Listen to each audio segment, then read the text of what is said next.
Russell T Davies finales are preceded by Russell T Davies penultimate episodes. We haven't really had one for a while. Wild Blue Yonder doesn't really count, do you guys think? Yeah, no, it's not even part of a two-parter, is it? Well, I say it has a cliffhanger, but yeah, you know what I mean. So The Legend of Ruby Sundays, the first Russell T Davies penultimate to a finale episode since, I guess, the end of time, part 1, all those years ago. And what a return it is. So discussing this episode 7 will be myself, Nero from Australia, along with Ingiga from England and Nate Bumber from the United States of America, which is where this episode was originally meant to start, according to an old Russell T Davies comment in a Doctor Who magazine, that this was going to start in Roswell, 1947, once upon a time, but alas, it was not to be. Was it confirmed that it was supposed to be in Roswell specifically? Because I looked at that old Doctor Who magazine, and it said something about being inside a cafe in 1947.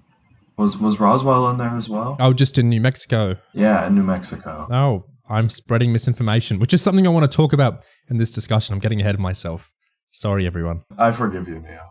Thank you. Does Gig's very silent. Well, you know, forgiveness has to be earned, I think. So let's go on and see if you can earn my forgiveness. Okay. I think all three of us will have a lot of things we want to talk about with this one. And I think the best way to handle this would be, why don't we start with all the stuff we liked in this episode before we go into anything else? Like Nate, what are some things you liked in this episode? I did like the reveal at the end. Maybe I'm jumping the gun by going straight to the end. I thought that, I watched it with two people who had no idea who Sutekh was, or I guess one of them kind of knew the concept from like Egyptian mythology, but both of them thought that it was fairly well executed, even for someone who didn't know who the character was, in terms of just building up like the god of death, all that stuff. Yeah. So it was a very suspenseful ending. And even if at the end it was like, oh, okay, it's Sutekh, like, what does that mean? But I suppose it's just too soon to judge, really. I liked that, and I liked the family dynamics. Yeah, I totally agree with you liking that moment. I feel like this sounds like I'm being sarcastic or taking the piss out of people, but no, I cheered, I shouted, I fist pumped the air, I almost cried, stood and cheered when not just the Sutekh reveal, but the fact it was Gabriel Wolfe, who was the original voice of Sutekh way back in the 1970s. Yes. Period of Mars episode. Fantastic actor, audiobook reader. He's just an excellent actor. He's in his 90s now, isn't he? Yeah, he's 91. He did the voice of Satan in the 2006 Satan two-parter, which he was just astonishing in as well. I think he's a huge part of why he's maybe the part of why people love Sutekh so much from the 70s. And when I heard that unmistakable voice, I was like physically reacting with joy. So that was just astonishing. And I love Period of Mars. I love the classic episode Sutekh is from. So yeah, I reacted well to that moment as well, like Nate did. Is that one of Gig's positives about the episode at that moment? I mean, yeah, I was kind of worried that they do something stupid like recast him. So seeing his name in the credits and being like, yep, that was definitely his voice, that was definitely a plus for me. I liked that. And I guess the build-up to the reveal, so as it becomes more apparent that something horrible is around the TARDIS and has been there the whole time, but just invisible, this indistinct, malevolent shape is kind of floating around the TARDIS. The whole lead up to that, and the reveal that it is the TARDIS that is the problem, that is infected with something very terrible. I enjoyed all of that. I think the building creepiness of that I thought was a lot of fun. I guess just generally the feeling of doom, the impending doom surrounding the TARDIS for that whole bit I really enjoyed.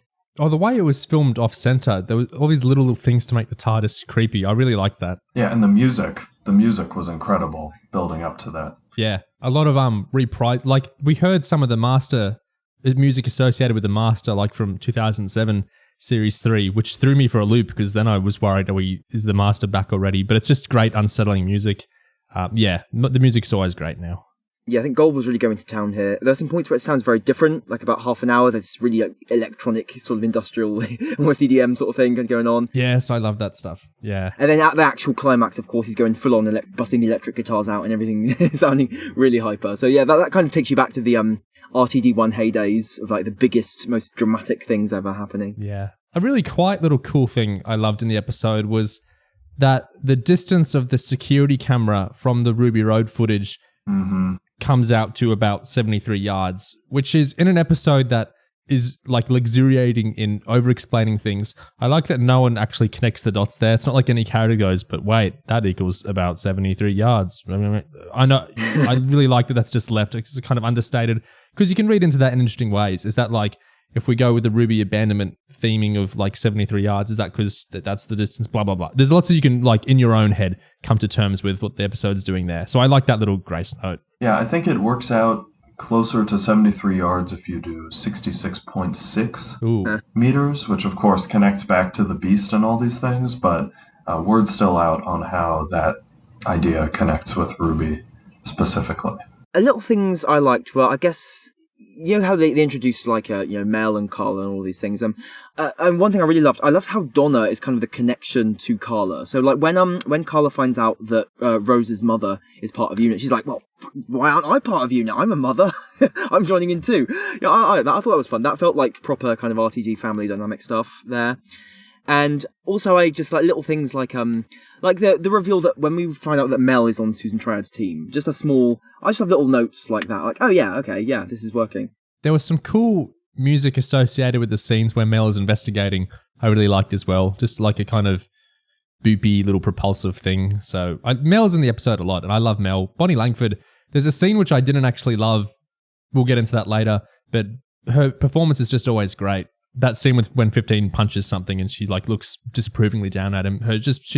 She's a really good actor, and it's nice that she's actually getting used well by Doctor Who. Finally, funnily enough, this is the fan wankiest. I can't believe I'm saying a thing like this, but did you know Bonnie Langford and Gabrielle Wolfe are the only two actors, I believe, that have been in all three TV series of the show? So Classic Who, New Who, Disney Who. They're the only two that have been like discreetly in each iteration, which is cool, I guess. TARDIS wiki stuff. Yeah, Bonnie just snuck into the last one at the end in Power of the Doctor, I guess. That's why she counts in all three. You say it's we're finally using Bonnie Langford properly, but I do feel it's interesting how maybe it harkens back a little bit to her relationship with the Doctor in Classic Who, because I just remember her kind of coaching the Doctor with like carrot juice and trying to get him to be fit and stuff. There was something a little bit parental going on there, maybe slightly. I feel maybe an element of that has come back, because Mel feels like a not a mentor, but like she's parenting the Doctor a little bit here. She feels like she's the one who's on top of things while the Doctor is freaking out and kind of breaking down. And Mel feels like a reliable, confident figure. The one who you can depend on. Another woman I liked in the episode a lot was Susan Twist. I think it is a shame that she's such a mystery box, split out character, because her performance was really nice this episode. I really liked her in 73 Yards when she had some more lines to actually play, and I thought she was great in this. Really charming. She's got a quirky kind of energy to her. I just really liked that performance. Susan Twist was great. Yeah, if this is the last time we actually see Susan playing like a character and not just sort of villainous henchman ranting, then yeah, I think we should give her like appreciation, because I think between here and definitely the hiker as well, she's really understood the assignment. I think like she's really good as the ambulance as well. She knew exactly how to do that whole robotic genre thing. Did Nate like Susan Twist? Yes, I did. I thought she was very funny in the role she played. I'm glad that she was just kind of a goofy, friendly character for most of the episode. Like, it was inevitable that there was going to be a twist, but it helped make the twist at the end a little more impactful. There's another thing I liked. The time window, I didn't love the scenes in there entirely, but I really like the idea of, VHS creepy pasta. We're like reconstituting a memory out of a VHS, and we like kind of are walking around in it. And it's like an actual little virtual set thing. We kind of I think that's it's an idea I'd think about more. A really cool visual kind of idea. I like the idea of the time window, and I like some of the visuals there. Yeah, it was a neat way of inhabiting that, found footage VCR aesthetic. With it was kind of semi-transparent and all snowy, and there was the glitching. I really liked that. It's the sort of thing that I couldn't see them using more than once, but it was effective for what it was. The pairing of this whole time is very delicate and fragile, and remembering time changes time and all of that. The pairing of that with time as, I guess, old media, like decaying, like VHS, kind of like a fuzzy kind of sort of physical media. I think those two things go together really well, I think. Like, I don't know why. You could probably write a whole thesis about it, but there's something really fun about that. Just making the unreliability of physical media reflected in almost like a decaying time, like a VHS, and just the whole 3D realization of that is a very cool idea.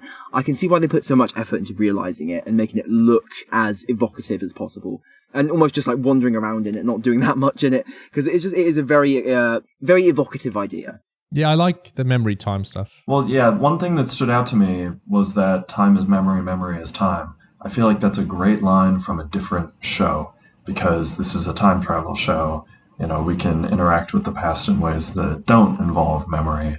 And in fact, it's like highly contingent and unique that they can't just go back and, you know, visit it with the TARDIS. So I thought that was an interesting little bit of tension. And it gave me a little bit of better appreciation for what RTD was going for with the whole, like, kind of locked moment. Oh, I can't cross over my own timeline, even though I literally just went back and stood there and didn't do anything interesting. It gave me better appreciation for that moment. It's interesting that even remembering time like through this window seems to pose a danger. Like they don't know if Ruby moves, they might fuck something up. And of course, you know, the recorded image of Sutek can spring out and kill a guy. You know, like the Weeping Angel. That's what it reminded me of. Time of Angels with the VHS tape, the angel on the screen becoming real. That was cool. And also the whole memory is time thing. It reminded me of Moffat's Goodnight minisode, which Oliver loves so much, and how in that minisode, the Doctor explains to Amy that time is as unreliable as memory. Almost. Moffat makes the messiness of time and the rewritability of time like an analogue to how our own memories work. So I feel like there's basis in there for I think what RTD is doing now, I guess, for just making time this really unstable thing, and just like how it can change in the moment, and how I guess just like just it's all based on how we emotionally engage with it, I guess. So this whole idea of like the moment being really raw and open and actually causing Snow to burst into real time whenever Ruby even thinks about it. It's like everything only exists in our heads, really. It only exists in terms of our emotional relationship to it. And that kind of relates a little bit to...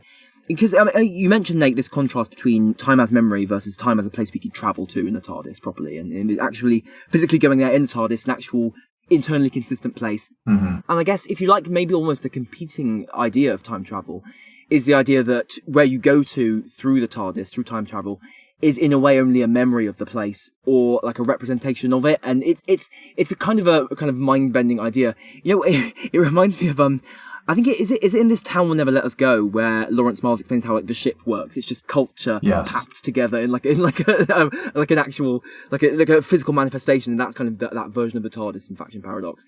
The idea that, you know, rather than necessarily like traveling to a place, it's almost like there is so much placeness in one space that you could go anywhere within it. And I guess it's like it's not really functional in terms of in this show in terms of how any of that's actually working. But the ideas sort of, they spark a lot of things imaginatively, I think, in my head. Well, I'm very glad that we've established that This Town Will Never Let Us Go is canon to this episode, even if maybe the finer points of Pyramids of Mars are not in this particular canon bubble. I want to talk about Lawrence Miles more later, actually. But speaking of Faction Paradox, so speaking of spin-offs, when I first heard that line we're talking about, 15 saying memory, time is remembered, memory is time, I felt like I'd heard it before because I had. So season 1 wrapped around July 2023, and then the 60th anniversary spin-off thing, Tales from the TARDIS? Tales of the TARDIS? I always get it wrong. Tales of the TARDIS was filmed around August, September, and then came out in November 2023 when RTD and everyone felt like we need to do more 60th anniversary stuff. And so those were 6 omnibus cuts of classic episodes. So they'd take out the opening credits and all that and like make it like one big chunk of classic story, 6, you know, memorable stories. And then they would get old actors or whoever could, you know, kind of wrap around the story to do a scene at the start and to do a scene at the end where it's, yay, old actors reuniting. They're in this weird TARDIS set, which is like a mishmash of all different TARDISes, and they talk about stories are powerful and let's share stories. And some are written by Pete McTighe, so some aren't great, but some of them, like the Phil Ford ones, were pretty good, and the Russell one was good, and it was a pretty good set of stories. And there's some bizarre moments in them, like the first Doctor kind of shows up in the Time Meddler Tales of the TARDIS through like interesting editing and audio choice. There's some fun little things in there, but anyway. In the Earthshock one, which is the only one Russell T Davies wrote, Tegan and old Fifth Doctor are interacting and talking, and they're working out, where are we exactly? Why does this TARDIS look so weird? And Five says, I think it's a memory. It's a remembered TARDIS. Tegan says she doesn't remember it being such a mess. Five says, but time is memory and memory is time. So this is the memory of a time machine, and it's reached out and remembered us. And they talk a bit more about how, I think the TARDIS needs to be fed. We need to feed it with stories. Let's talk about Adric dying, since that's a great story everyone loves. So it's a bit timey-wimey that Tales of the TARDIS would have been conceived of and filmed after The Legend of Ruby Sunday, but we get the linking in that the time machine, memory of a time machine, memories of time, all that is like, it's coming out of Legend of Ruby Sunday into that Tales of the TARDIS stuff, which we're getting another one before Empire of Death, which I assume is going to be Pyramids of Mars wrapped around, but who knows. So that's interesting as well. Maybe it'll be the Church of Ruby Road, because this episode kind of is a Tales of the TARDIS for Church of Ruby Road. Like the entire second act feels like everyone reuniting to watch Church of Ruby Road again. I've been really curious about the remembered TARDIS stuff ever since RTD suggested it would be coming back in season 1 in some form. It's really cool, I guess. Even though Tales of the TARDIS was like a 60th thing, like let's just get something out. The fact that it stems out of this presumable plot device that's coming in this story is I think that's a cool way to... what it is, basically a spin-off before we get the thing that the spin-off is spun off from. Yeah. So that's a cool, timey-wimey, kind of a backwards way into it. And Tales of the TARDIS, I mean, the idea was interesting by itself. I mean, why... the idea that the TARDIS itself is kind of drawing almost through time and space or in dreams or something. Like these dreamscapey things, yeah. Yeah, through these various people who've interacted with the TARDIS throughout time and space. Just kind of bringing them together for... story time sessions, or just for whatever reason. I'm curious about how that will emotionally factor in, like in next week or in this new Tales of the TARDIS we're getting next week. Yeah, I'm still very interested in that. We're still technically in the positives about the episode section. Do we have any more before we move on? I don't, but do either of you guys have anything else you really liked in this episode? I thought the unit worked. I'll say that. I thought that they had more internal character dynamics. Kate was pushing back on the Doctor a little in a way I found entertaining. Actually, yeah. Every new outing with them seems to be the best outing yet. I know that there's inevitably going to be a spinoff, and I'm not sure that I'm like feeling positive about that yet. But at the very least, I could see, for instance, the Vlinks. I mean, an instantly beloved character. Oh, I love him. Yeah, I believe in the behind the scenes they said something about how, the Vlinks is a character that Doctor Who would not work without. And I was like, yeah. Is he though? Okay, all right, we're in the positives. But those are my positives. No, I forgot, like I usually hate Kate and I hate the performance like 90% of the time. It's so hard to say this in like a not a backwards compliment way. I liked that she had conflict with a character, which is a cool thing for this episode to do, when she was disgusted with 15 after the Manchester Colonel guy got killed. I liked that. I liked that just withering look. It wasn't even dialogue. She just looked at 15 with like disgust. Cool performance. She had so I liked a few Kate moments here, which I never say. Yeah, I thought every time that they, I guess, used Kate to step up the intensity. So, like, when she's barking orders at people, like, to Ruby, like, no, you move, you don't question, you do this now. I guess the feeling that the situation was getting extremely dire, step by step, was communicated through Kate pretty well, I thought. She's used for the right purposes here, I would say. There is another thing I liked, I just remembered. Gig talked about how Donna was handled. I liked how the 14th Doctor was handled, with 15 just offhandedly asking, how's your uncle? To Rose, and that just Rose kind of assenting. I liked that. None fussy, but I liked how that was handled. Yeah, that was neat. 100 float-art advocates cried out and were suddenly silenced. Because we really need to put this to bed at the end of the day. Like, people are like, oh God, the bi-generation gets more and more complex and stupid every time. No, it doesn't. It's been very simple. Since the moment the Doctor split in two, okay? that's all that happened. Do you notice people ignore the Devil's Cord as well? Everyone reiterates the giggle arguments and they all try and pretend dialogue in the Devil's Cord about them splitting doesn't exist.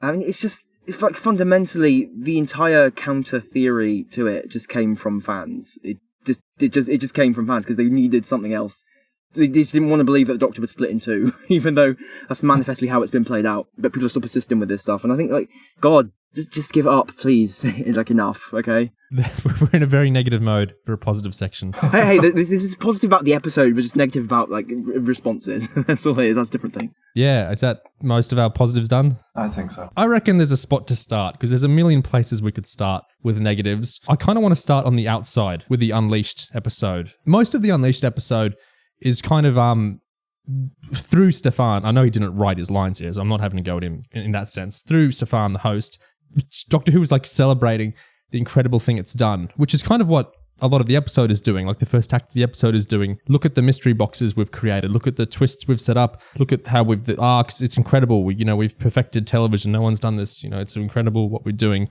which is all weird and kind of wrong, but whatever.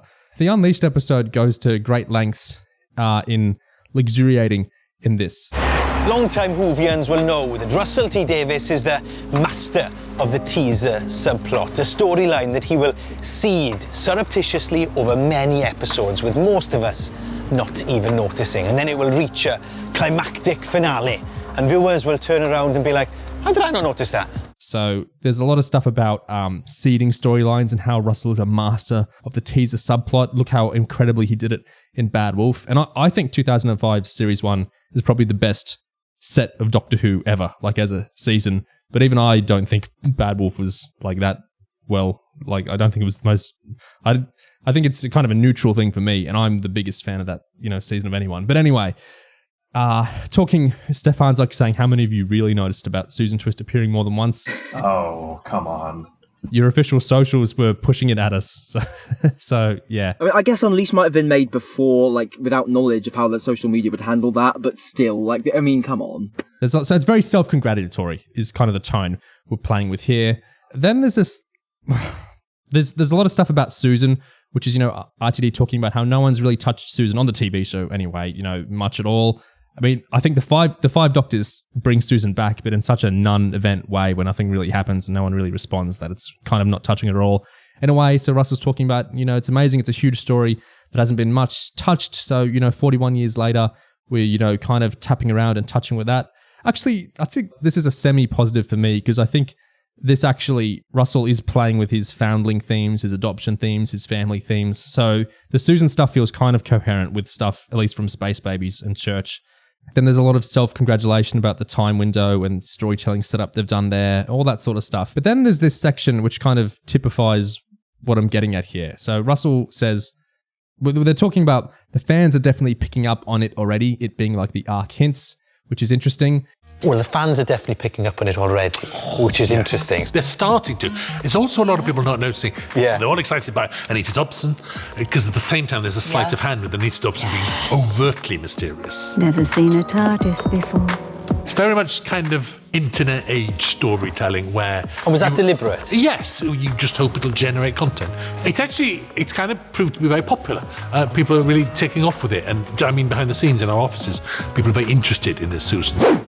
So we have the kind of behind the scenes congratulations, we've done an incredible thing here. And the episode itself opens with that. The episode itself opens with 15 going to unit and saying, look at all the arc teasers across this series. Let's, have some fun with that. Let's play around with them. We've got the Susan Twist stuff. We've got Ruby's mum. Look at all these mystery boxes around. And then we get Anita Dobson breaking the fourth wall again with Cherry as well. It's like the show is really congratulating itself here. And Russell's talking like it's this seminal internet age storytelling, incredible thing. Content generating mystery boxes. I think my issues with it are, one, this isn't new. Like, I think the 90s are when a lot of this stuff really got codified, but I think it extends even before that. Star Trek fandom and whatnot was playing around with some of the things we're doing here. And also, I don't think it's good. Like, I think it's pretty bad. I don't think Russell's great at this sort of stuff, and I think this is the worst execution of it he's ever done as well. So I don't really get the congratulations. But what do you guys think about the mystery box stuff in the behind the scenes and the first act of the episode? The thing about the Susan Twist stuff appearing in every episode is that besides her, lovely acting, like in 73 Yards, it's added nothing to the episodes, really. I mean, it hasn't really, it hasn't improved them particularly. It hasn't contributed to the story particularly. And as we see in this episode, it does not actually prove to be a story that's going anywhere in particular, because ultimately the various appearances of Susan appear to just be, red herrings, arbitrary, like maybe just like bait to, maybe were they bait to just lure the Doctor to come here and see main Susan? I mean, was that all they were? I mean, because ultimately there does not appear to be any particular system or world or setting or character detail like leading to these appearances of Susan throughout the series, because it seems that maybe they were just Sutek's whim. Maybe he just made it happen on a whim.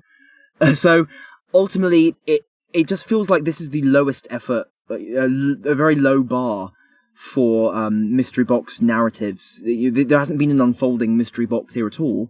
There's just a slightly weird thing that we've done every week, and now we have the Doctor notice it, just like the audience notices it, and comes to have it investigated, and it just leads directly to the answer. So there's not really much of a narrative here. It's not very story generating, I would say, is the underlying way I describe it all. And in particularly, ultimately, the climax of this episode, the character of Susan Triad, just spontaneously goes ping, disappears, and she's replaced with skull face. So it doesn't really amount to a great deal either.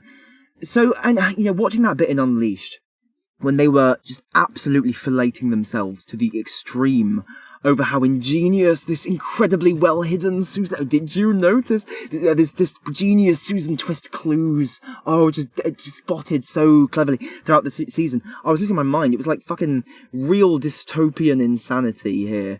Like, the bar is absolutely subterranean. It's gone under the floor.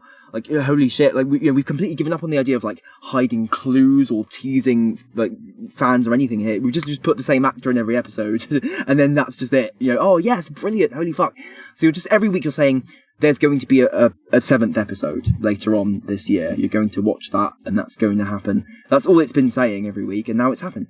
So for it to be just like kind of losing itself in its own self-adulation over this, like something clever has actually been done, it's really, really strange. It feels self-cannibalistic almost. Like the show has just become its own paratext and is just regurgitating itself in a big loop forever. And the fans are just doing things because it's the thing that's done, and we're just kind of like warping back into some bizarro version of Chipu, where instead of just like fan wank stuff, it's like present wank, like not like fan old like past episode fan wank, but fan wank of the fact there are fans and that there is a show that does things, no matter what those things happen to be. So, yeah, it's quite dispiriting stuff. And also, of course, RTD's phrasing there of generate content is not the most encouraging. Because, I mean, at the end of the day, that word content, it's just, well, who cares what the content is? It's just spam. It's like the use case for all of this is spam. Spamming the internet, spamming the fan community with theories that are ultimately just guesswork. Don't actually, the theories do not elucidate on themes or insight into characters, the world. They're just like, what if this character is, Durrani? What if this character is, Omega? Anything could be anything. And so when nothing means anything, then nothing can be revealed. Like, no, there can be no emotion. Yeah, I agree. No, I have more to say than that. When he talks about content, really what I think of is the YouTube Easter egg breakdown videos. Yeah. All right, that is my benchmark, because if his mission is to break into the same audience that, the same wider audience that are fans of Star Trek and Marvel and, all the other stuff. Oh, Star Wars, of course. All the other things that these YouTube channels spend their time on, that's kind of the core audience for some build-up like this. I think it would get more people interested in the show, genuinely, if they saw Doctor Who being covered on these channels as like one of these hit shows in the same vein as those. It's probably bad incentives, and I think we're seeing that play out with RTD. Like, he is way too on the nose with all of these build-ups and teases. I think what made Bad Wolf work was that it was kind of in the background. I mean, I did not live through the 2005 series. Well, okay, I lived through it, but I wasn't a fan.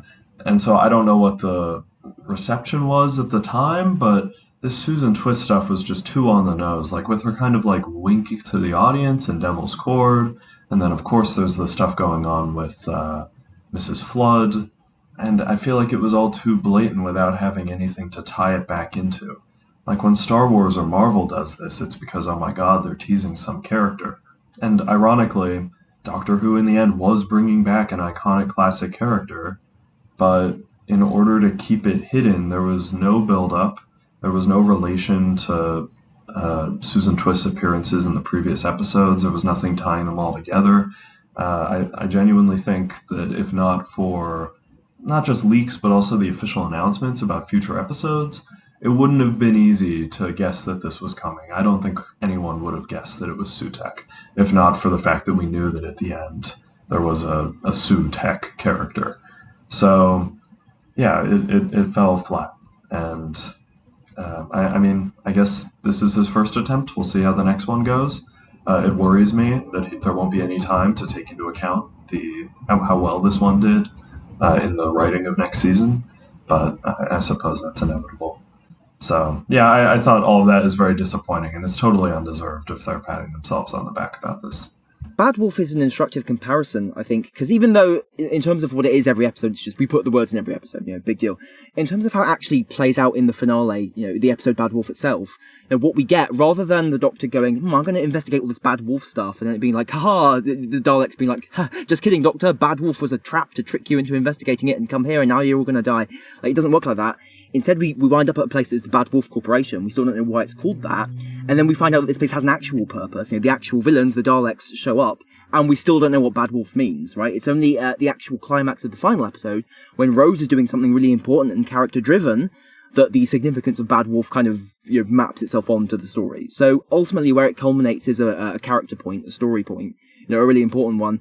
It's not just the exercise ultimately translates into something that matters. It's not just an exercise for exercise's sake. Whereas in this case, ultimately the story of fans finding out that there's a tech billionaire called Susan and putting Sutekh together is the only narrative here. There's no actual narrative pertaining to Susan triad in the show, and ultimately the puzzle that gets solved with the Sue and Tech stuff is one that was just arbitrarily. It has no rules and it's just arbitrarily introduced at the start of the episode, so you can pretend that it's clever at the end of the episode. It's empty. It's not even an anagram. It's not actually an anagram. Some people have pointed out that in Osirans or Sutekh, in his original story, he liked puzzles. There are some weird little game show things that Thor and Susan have to do in their original story. The thing about this is, right? Yeah. S-Triad, that's an anagram. That has logic to it, rules to it. But the thing is, the Susan Triad technology, Sutekh thing, the only way to treat that as a puzzle is if you intuit that the rules are remove all syllables that aren't a Classic Who reference. And the only people who would know to do that are Classic Who fans, or Doctor Who fans who have heard of Classic Who, fan wankers, basically, anoraks, people like us, and also people who, people who have the Doctor Who brain rot, is the thing. There is no, so there is no, story basis, there's no real, there's nothing to it. It's an empty exercise, that's the thing. That's why it pisses me off. I feel like it's, comparing to the previous Russell T Davies arcs, there's often kind of two arcs running through a Russell T Davies series. In the 2005 series, it's Bad Wolf. That's the mystery box. The real arc of that series is a very, very, very progressive, in the sense it progresses every episode thing of the Doctor and Rose's relationship and kind of peeling back Nine's psyche, what actually went on with the Time War, what's going on with him, why is he acting this way? And every single episode progresses that in some way. And then the finale culminates in that through character development. And that's the actual arc of the series, where you can watch each episode in order and then you can see how that progresses each episode. And then I feel like series 2 and 3 are more kind of that. Series 2, it's about Torchwood, which we see in the second episode of the series. Torchwood gets founded, and then we see the effects of that through other episodes in the series, and that all culminates in the finale, which is Torchwood confronting the Doctor and everything sparking off of that. It's not really a Bad Wolf type one where it's a random word every episode. That's actually kind of progresses through the series, more like an actual serialized show. Series 3 does the same sort of thing with the Harold Saxon stuff, where we actually start getting scenes of Martha's family interacting with people to do with Saxon and all that sort of stuff. It kind of actually progresses. In the Lazarus experiment midway through the season, we actually get a lot of stuff to do with it. It's not I don't think it's a great serialized arc, but it's not a random word thing. It is actually kind of progressing through. Then series 4 kind of regresses, and it's a mishmash of Rose shows up every now and again to remind you, hey, in the finale, Billy Piper's going to be back. And then there's just random references to bees and missing planets, and this is more of a current RTD2 type thing. We're just kind of flinging random stuff. How you're noticing things, random things in the finale will, do something with all these things. And it's not really that interesting, I think, how they pay off those things in the finale. And then in the specials, it's even worse, the 4 Nox thing, which is just David Tennant's leaving soon, so he'll die soon. And then, yeah, he does. It's not that interesting. But so I feel like all those series, though, even the specials to a degree, the actual arc is the character arcs that are going through. Rose and Ten are kind of insufferable together, so they get split apart. Ten is a huge dick to Martha, and so Martha leaves him. Donna's kind of purpose in life and Donna's characterization. It's a really interesting finale for kind of flipping all that back at the end. And then, the specials, 10 is arrogant and then 10 dies, partly due to his arrogance. With the season 1, the 2024 season, a lot of people keep saying, what if we rearrange the episodes and what if we did that? And I think partially because I don't really think there's much, like this episode's called The Legend of Ruby Sunday. And is Ruby Sunday in it? She doesn't talk much in it. It's not really about her much. Has there really been much of a character arc for Ruby or 15 in the season? I don't really think so. And I think this episode exemplifies that through, like, I think the worst thing to do with this episode, the actual, like, Timeless Children, Chibhu-esque televisual failure thing is, why aren't any of the characters in conflict?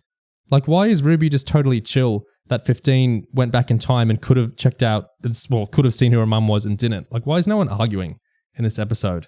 Like, I feel like this whole season has been kind of flat in terms of character stuff.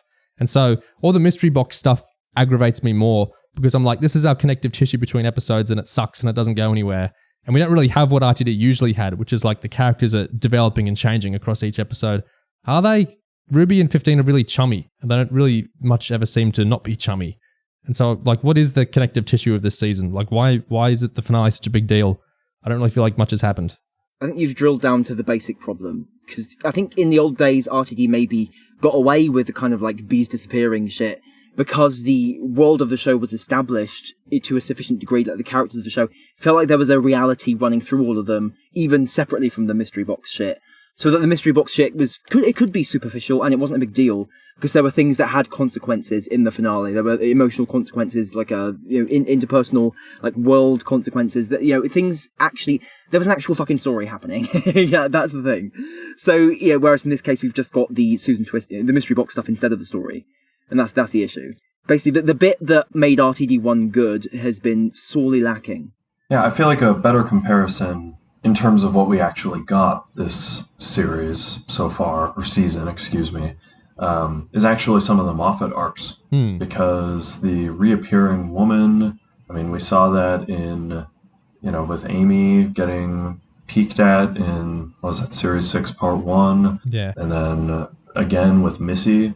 But in both of those, there was a much clearer through line in terms of the appearances, that like it actually meant something when this mystery box was being invoked, and the answer to it actually tied back into the previous appearances, especially with Missy, which I guess is kind of a similar instance of like a very obvious naming thing, like, Sue Tech, come on, and then Missy being the master, like that just totally killed me at the time. I was like, there's no way. I'll keep complaining about that whenever I get the chance. It's like we weren't supposed to guess that.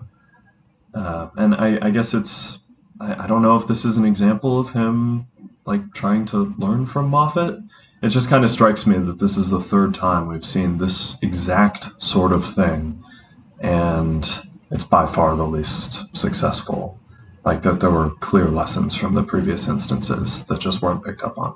Like an actor being reproduced through time, that's Jenna Coleman, isn't it? Oh, yeah. Before Clara Oswald shows up in Series 7. I mean, obviously Series 7B, I think there is maybe a similar kind of, you could watch these in any order, almost, not Akaten, because that's like Clara's first story, but after that it kind of gets a bit like, well, jumble them around, who cares? I think that season, that bit of the show, that bit of the Moff era, is also lacking maybe slightly in like a progression from episode to episode. Obviously he fixes that and like a billion some in Series 8. But that's kind of like I think that's kind of like the weak bit of Moffat, and I think it's not a good thing for RTD2 to be evoking that, in my opinion.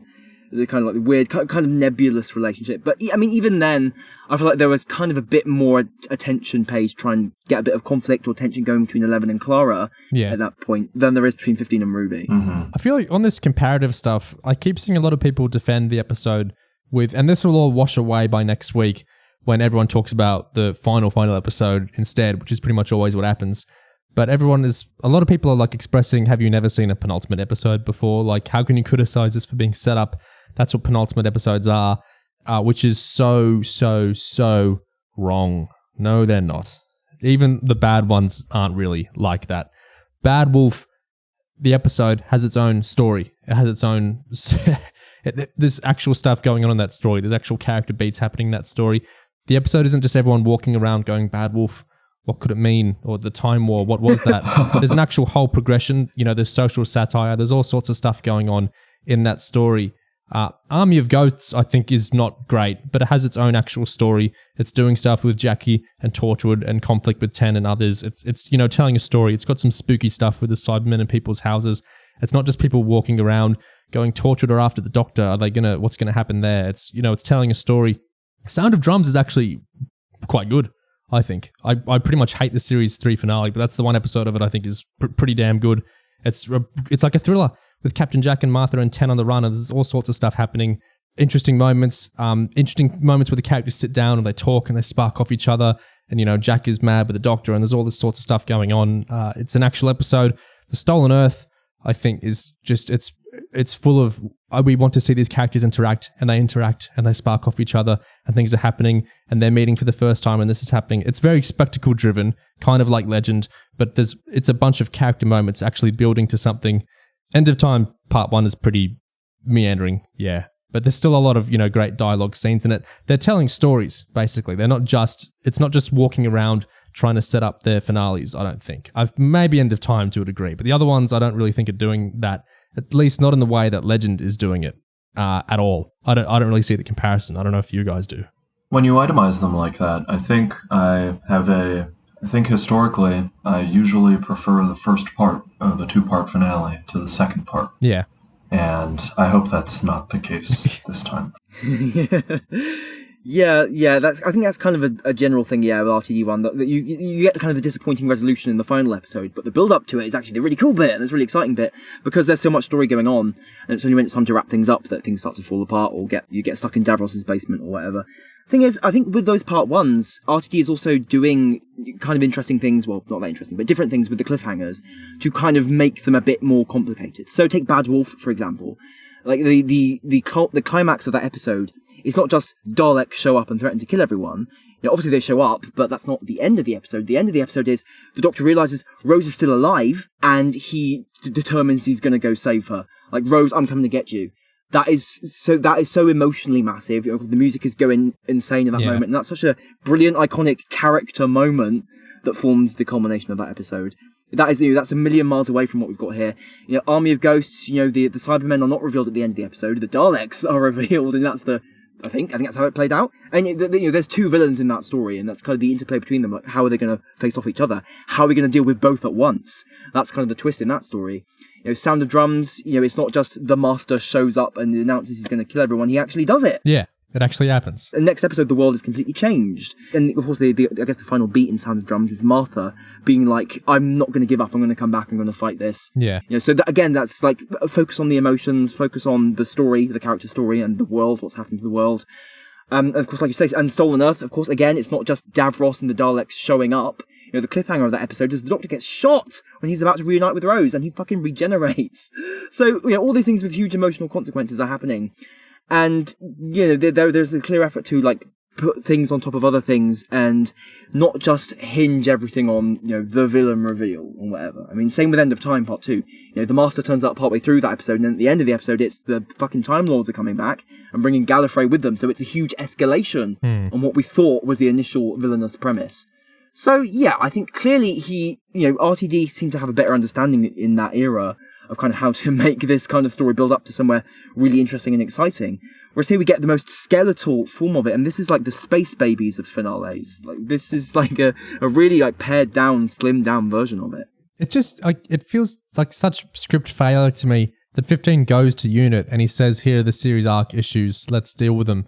That's not like, that feels like unfinished drafting of a story. Like, can't we get like a scene of, like a Susan Twist thing happens, which propels 15 to be like, this is bizarre, I've got to solve it somehow.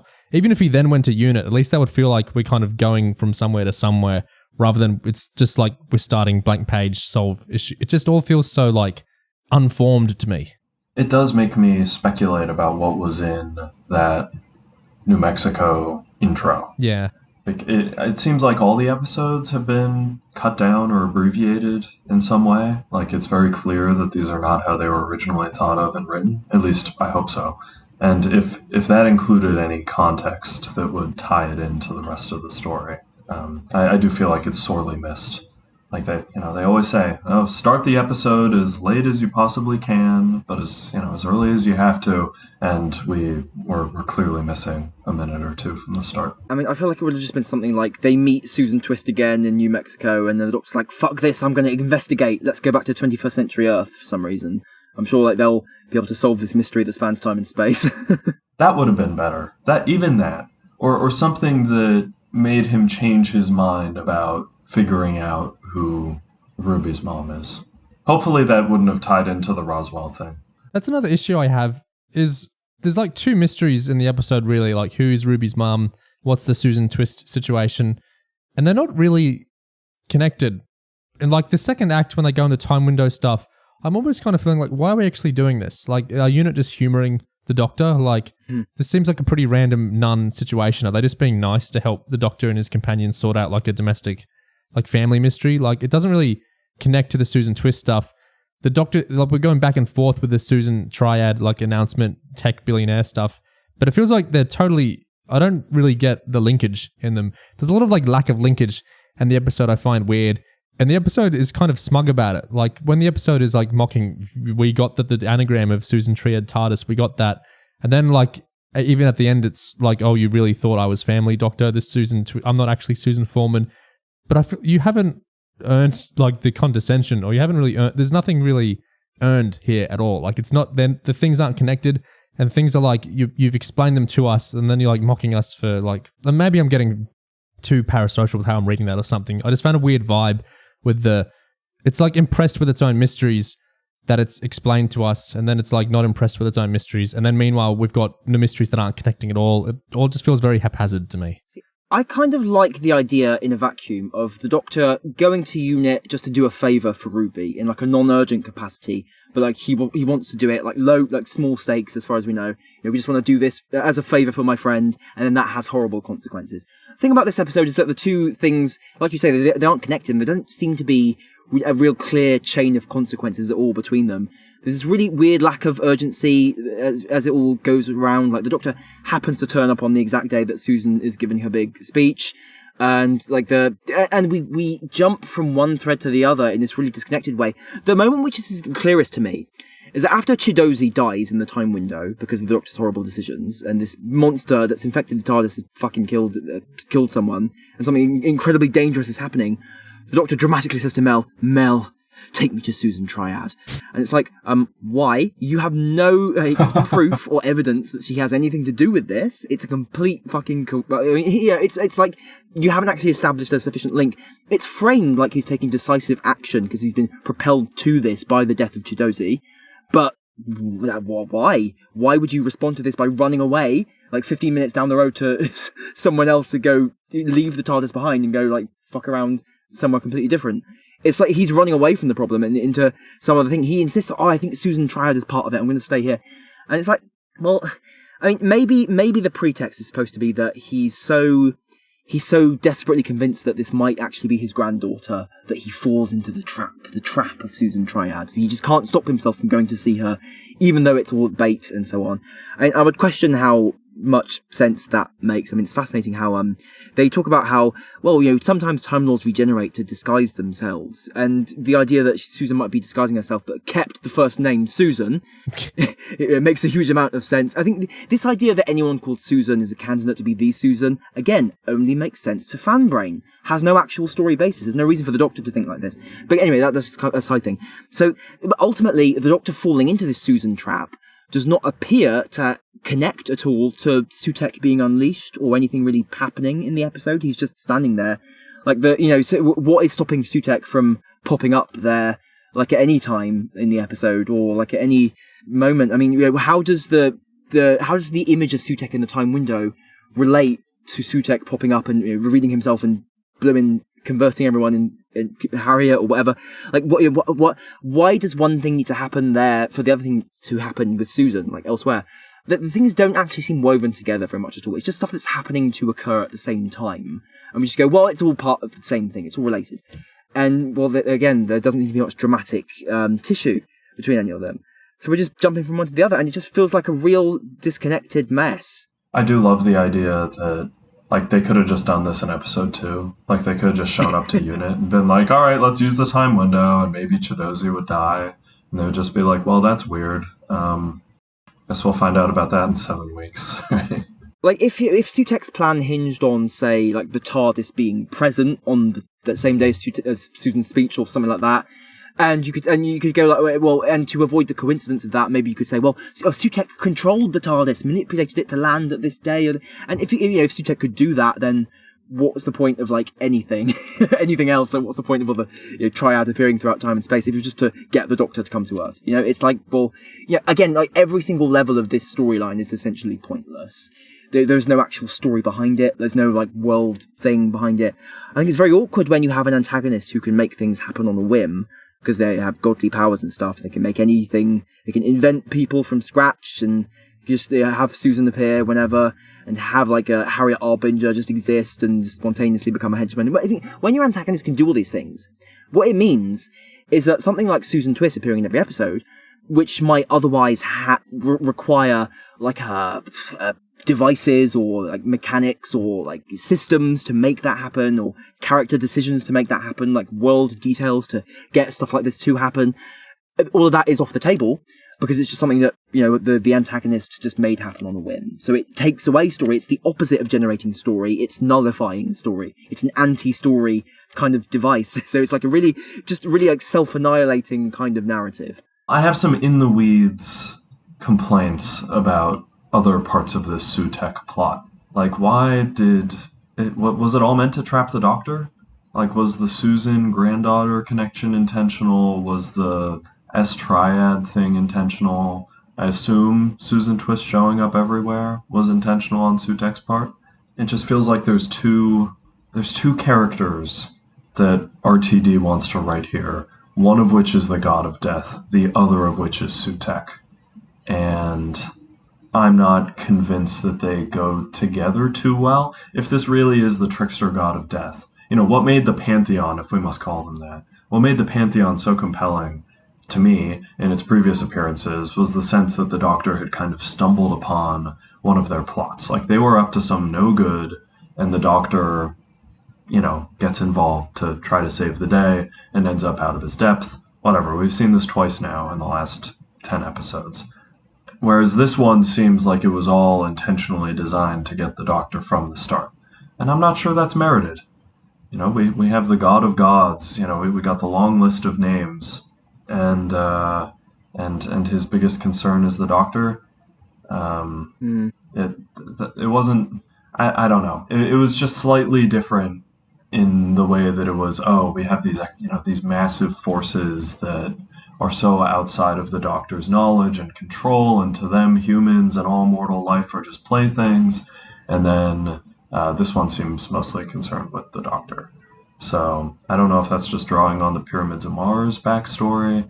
There's all kinds of other things I could say about Sutek and how he's characterized in Pyramids of Mars and the EU, and why that doesn't line up. In the end, it's RTD's show.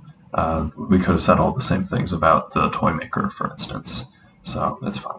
The thing is, it's not just a concern with the Doctor, it's a concern with coming up with the more ridiculously over-elaborate scheme to kind of bait the Doctor into standing in one room rather than another. Like, if it was like, a vengeful lust for the Doctor, if we're going with, he's really mad that the Doctor trapped him at the end of Pyramids of Mars, if we're going that these are the same character, and then Sutek wants revenge on the Doctor, whatever, fine.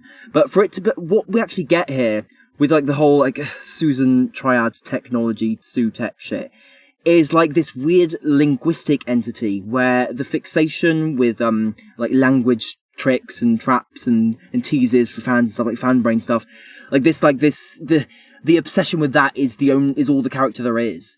So like it undermines the actual character, the god of death, the scary thing, the king of all kings, the terrifying cosmic force that will end all life, by mixing it with this completely trivial, petty, Batman traps, like linguistic fucking topsy-turvy Riddler entity that just does things because they make fan brain happy.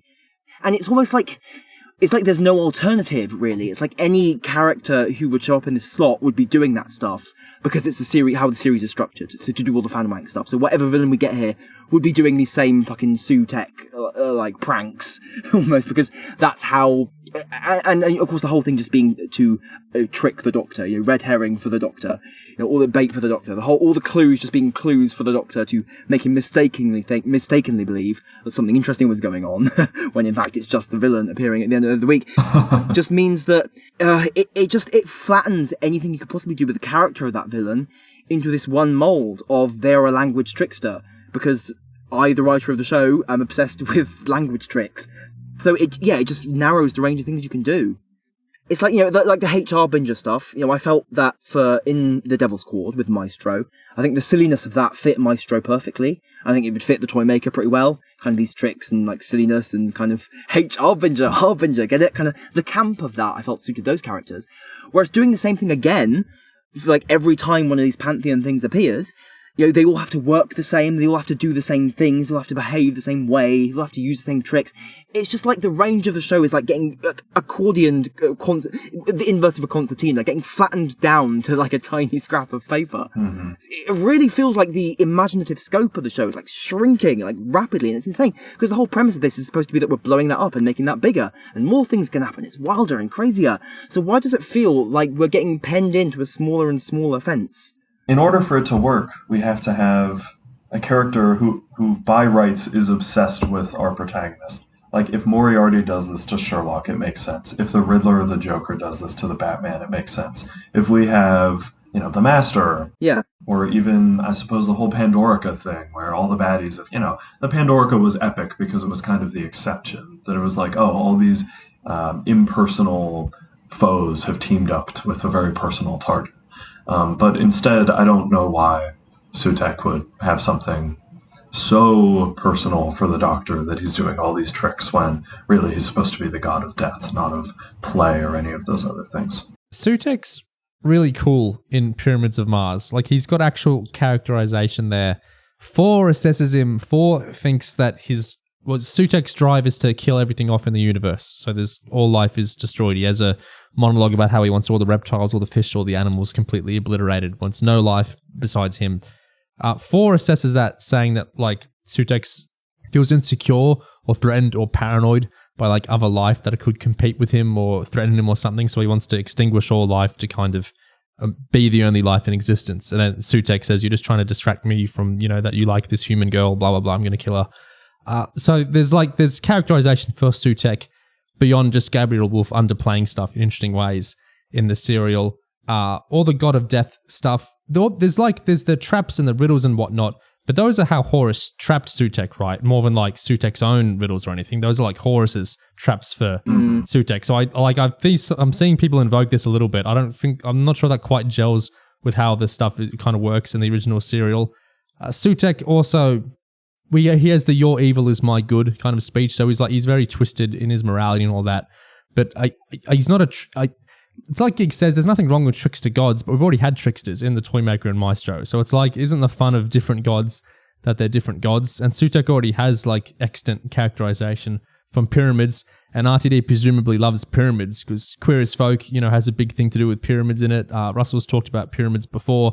I'm sure he loves this serial, so I'm just like, I don't get the homogenizing it with other gods. It confuses me, especially because Sue-Tech is so cool. That's why you bring the original actor back. That's why you bring him back at all. It's because he's such an interesting, cool villain in the original serial. So I don't really get the homogenizing him stuff. Yeah.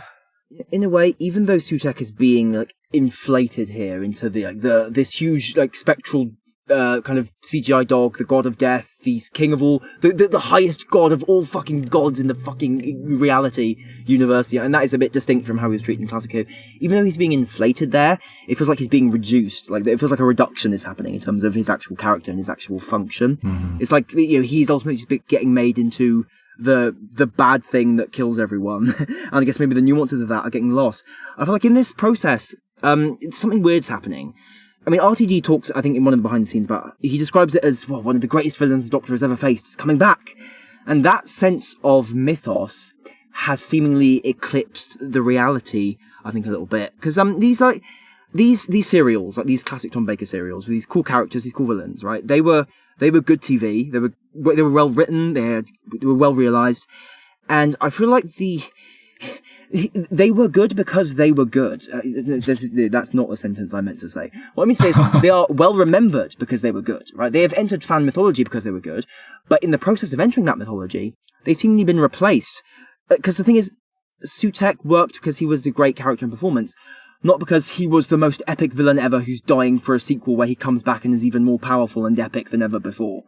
It feels like that's actually getting away from the point of why we like those old serials and characters. It just feels like it's replacing them with this much blander, kind of like generica, vaguer thing of, well, he was really powerful in that story, so let's have him be the big, powerful, like, deathly thing that ends the world. In one sense, I feel like almost what we have here in actually unleashing Sutekh kind of removes the thing that made not only Sutekh in Pyramids of Mars, but also Satan in Impossible Planet, which is kind of a conscious Sutekh homage, bringing back the same actor. Yeah. What made both of them work is that in both of those stories, these kind of gothic horror stories, something is buried and is trying to get out, is fighting to get out. It's possessing people, its voice is worming its way into people's minds, like in Impossible Planet, he's possessing people. And in Pyramids of Mars, even when Sutekh is just sat on his little throne in his little room, kind of trapped and cut off from the rest of reality, when the Doctor is trapped in there with him, it gets really intense because, oh my god, the Doctor's trapped. It's just two people in a room, but it feels very intense because of the strength of the acting, the strength of the writing. It feels like very serious, and that's how something as small as that, a small setup like that, kind of a tacky little chair, and you can see someone's hand sliding off the chair at one point, if you look really closely. Something like that can still haunt people's memories and dreams for like years after, just for how much it provokes the imagination. Like something worse could happen. It hasn't happened yet, but if we let this guy get out, it'll be the end of the world. I feel like if you actually go to the next step and have Sutekh unleashed and end the world, all the tension's gone. Yeah. It's like the Gothic horror is actually gone now, because the Gothic has been unleashed. The thing has been unleashed, it's just everyone's dead. It's over. Okay, the thing that threatens to happen has happened. So, in gassing this up as the return of the Doctor's greatest enemy, we're fulfilling the promise of bringing back Sutekh, you're actually removing the thing that made Sutekh work in the first place. So we're doing we've got the name, but we aren't actually playing the same song. And ultimately, I think the threat is kind of one-dimensional to begin with. Like, I mean, obviously, like you described, there is kind of a motivation behind the original Sutekh. Maybe he's insecure, he wants to purge all life, but ultimately in practice, like, it's still, like, I'm gonna kill everyone. Yeah. There's not much complexity to it. The nature of the threat is not very, like, personal. There isn't much existential horror to it. Like, he's not gonna, like, enslave humanity or convert everyone to cyber robots. He's just gonna kill everyone. Like, just turn them to dust spontaneously. So it feels like there's a real lack of, it just feels like the scope, again, I think, is quite narrow. I can see why RTD would fixate on him, because in Pyramids of Mars, there's lines like when the Doctor explains where he's from to Sutekh like doesn't initially click about it. Sutekh like has to check on a database, and then he's like, "Oh, the Time Lords, yeah, I'm aware of you," but he's not wowed that the Doctor is a Time Lord. And when Sarah's like asking the Fourth Doctor, "How powerful is this guy? Can Gallifrey deal with him if it comes to that?" The Doctor says like, "No way. The Time Lords, they wouldn't be able to deal with him. This is beyond them." Like he's built up in all these ways, but like you say, if you actually exploit him out, it's like, well, what do you do then? Even if you have the budget like they do now to have him destroy all life, it's even in Empire of Death, whatever happens. Like let's say Sutekh destroys nearly all life in the universe, and somehow Ruby hugs her mum and that saves the day or whatever. Even then, like you have to reverse everything, right? You have to do like a Series 3 Last of the Time Lords thing of, oh, that whole year is gone, and then we go back to normal. There's no. Maybe I want to be wrong. I want Empire of Death to disprove me and do a really satisfying resolution to all this. But I feel like a villain like this, their power is so great that if you actually unleash them, like Gig is saying, then they're going to destroy nearly everything. And so the next step of that is you need to undo what you've just did. So you're kind of making a narrative that you have to undo to continue on with the show, which feels kind of a little bit pointless to me. Yeah, and of course, if you do this thing like this enemy is unstoppable if he ever gets out, and then you show them being stopped next week, it's going to make them come off kind of crap. Like, oh, you didn't plan for the contingency of Ruby hugging her mum, or like Ruby going in the time window and doing this. Like, oh yeah, this enemy that not even the Time Lord can stop is actually going to be stopped by one Time Lord with one TARDIS, or I don't know, maybe a remembered TARDIS next week or something like that. Like, ultimately, you cannot get out of this narrative without undermining the promise and the threat of this character. I like there is another story with it. Well, there's a few other stories with him. In Pyramids of Mars, I like the resolution to how they stop Sutekh, because it's very like, that episode's playing around with, you know, the ancient alien ideas of stuff. Like, we have the Fourth Doctor saying all of Egypt, you know, is based on the Assyrian aliens, you know, Sutekh fighting with Horus and everything, which is, you know, lame, because, you know, that sort of stuff is lame. Egyptians didn't come up with anything. They just, you know, did what the aliens told them to do. Although the episode, I don't see people mention this as much. If we're totally like erasing Egypt in Pyramids of Mars, we're probably getting to a pyramids discussion here. But if all of Egypt is kind of erased because their culture is totally based on these aliens, why do the mummy robots exist? Because the explanation for the mummy robots is, at least in the novelization, I remember it's that, we made them look like mummies because, you know, to fit in with the Egyptian culture. That's, you know, how the aliens, you know, took over Egypt, because they like patterned into it. So if you're overriding Egyptian culture, why are like the main villains of the episode based on Egyptian culture? Anyway, that's more of a pyramids discussion. Anyway, so we're playing with ideas of, you know, the supernatural, science versus faith, aliens versus gods in Pyramids of Mars. And so Sutekh does like kind of win at the end of Pyramids of Mars, but the way the Fourth Doctor stops him is with a very science-based, technology-based thing, which is kind of born out of stuff to do with like radio waves earlier in the episode. Like, for a signal from Mars to reach Earth, it would take this long. And the Doctor does a kind of clever thing of trapping Sutekh in like a you may have been freed from the Horus prison, Sutekh, but you still, to get to Earth, there's a temporal little gap, and I can extend that gap because timey-wimey Time Lord stuff. Yes, you defeated your prison, but the actual passageway to get out of your prison, I'm going to extend for millennia, and so you'll die of old age, you know, within that.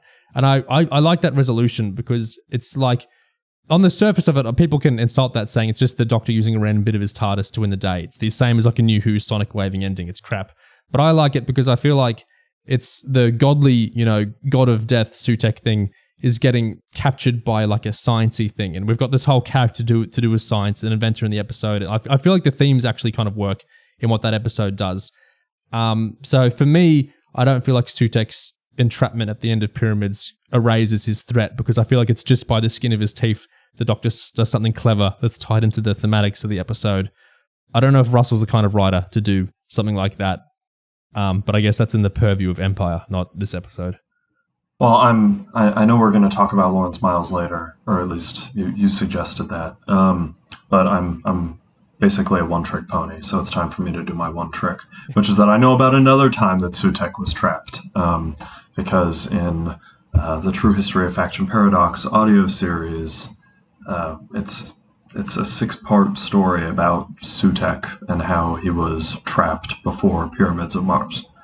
And that one, I mean, it happens through a time plot so convoluted I had to like spend a week trying to write a summary for TARDIS Wiki about it. And in the end, it's only achieved through like immense character and personal sacrifice. And so I think it's epic. The stakes feel very high. It's clear that the Time Lords can't help that much because the Assyrians are like their own thing, which are in many ways more powerful, and Sutekh is even more powerful than that. So, yeah, I agree with the comment that I don't feel like the setup has been in place for the conclusion of this story to carry the same stakes.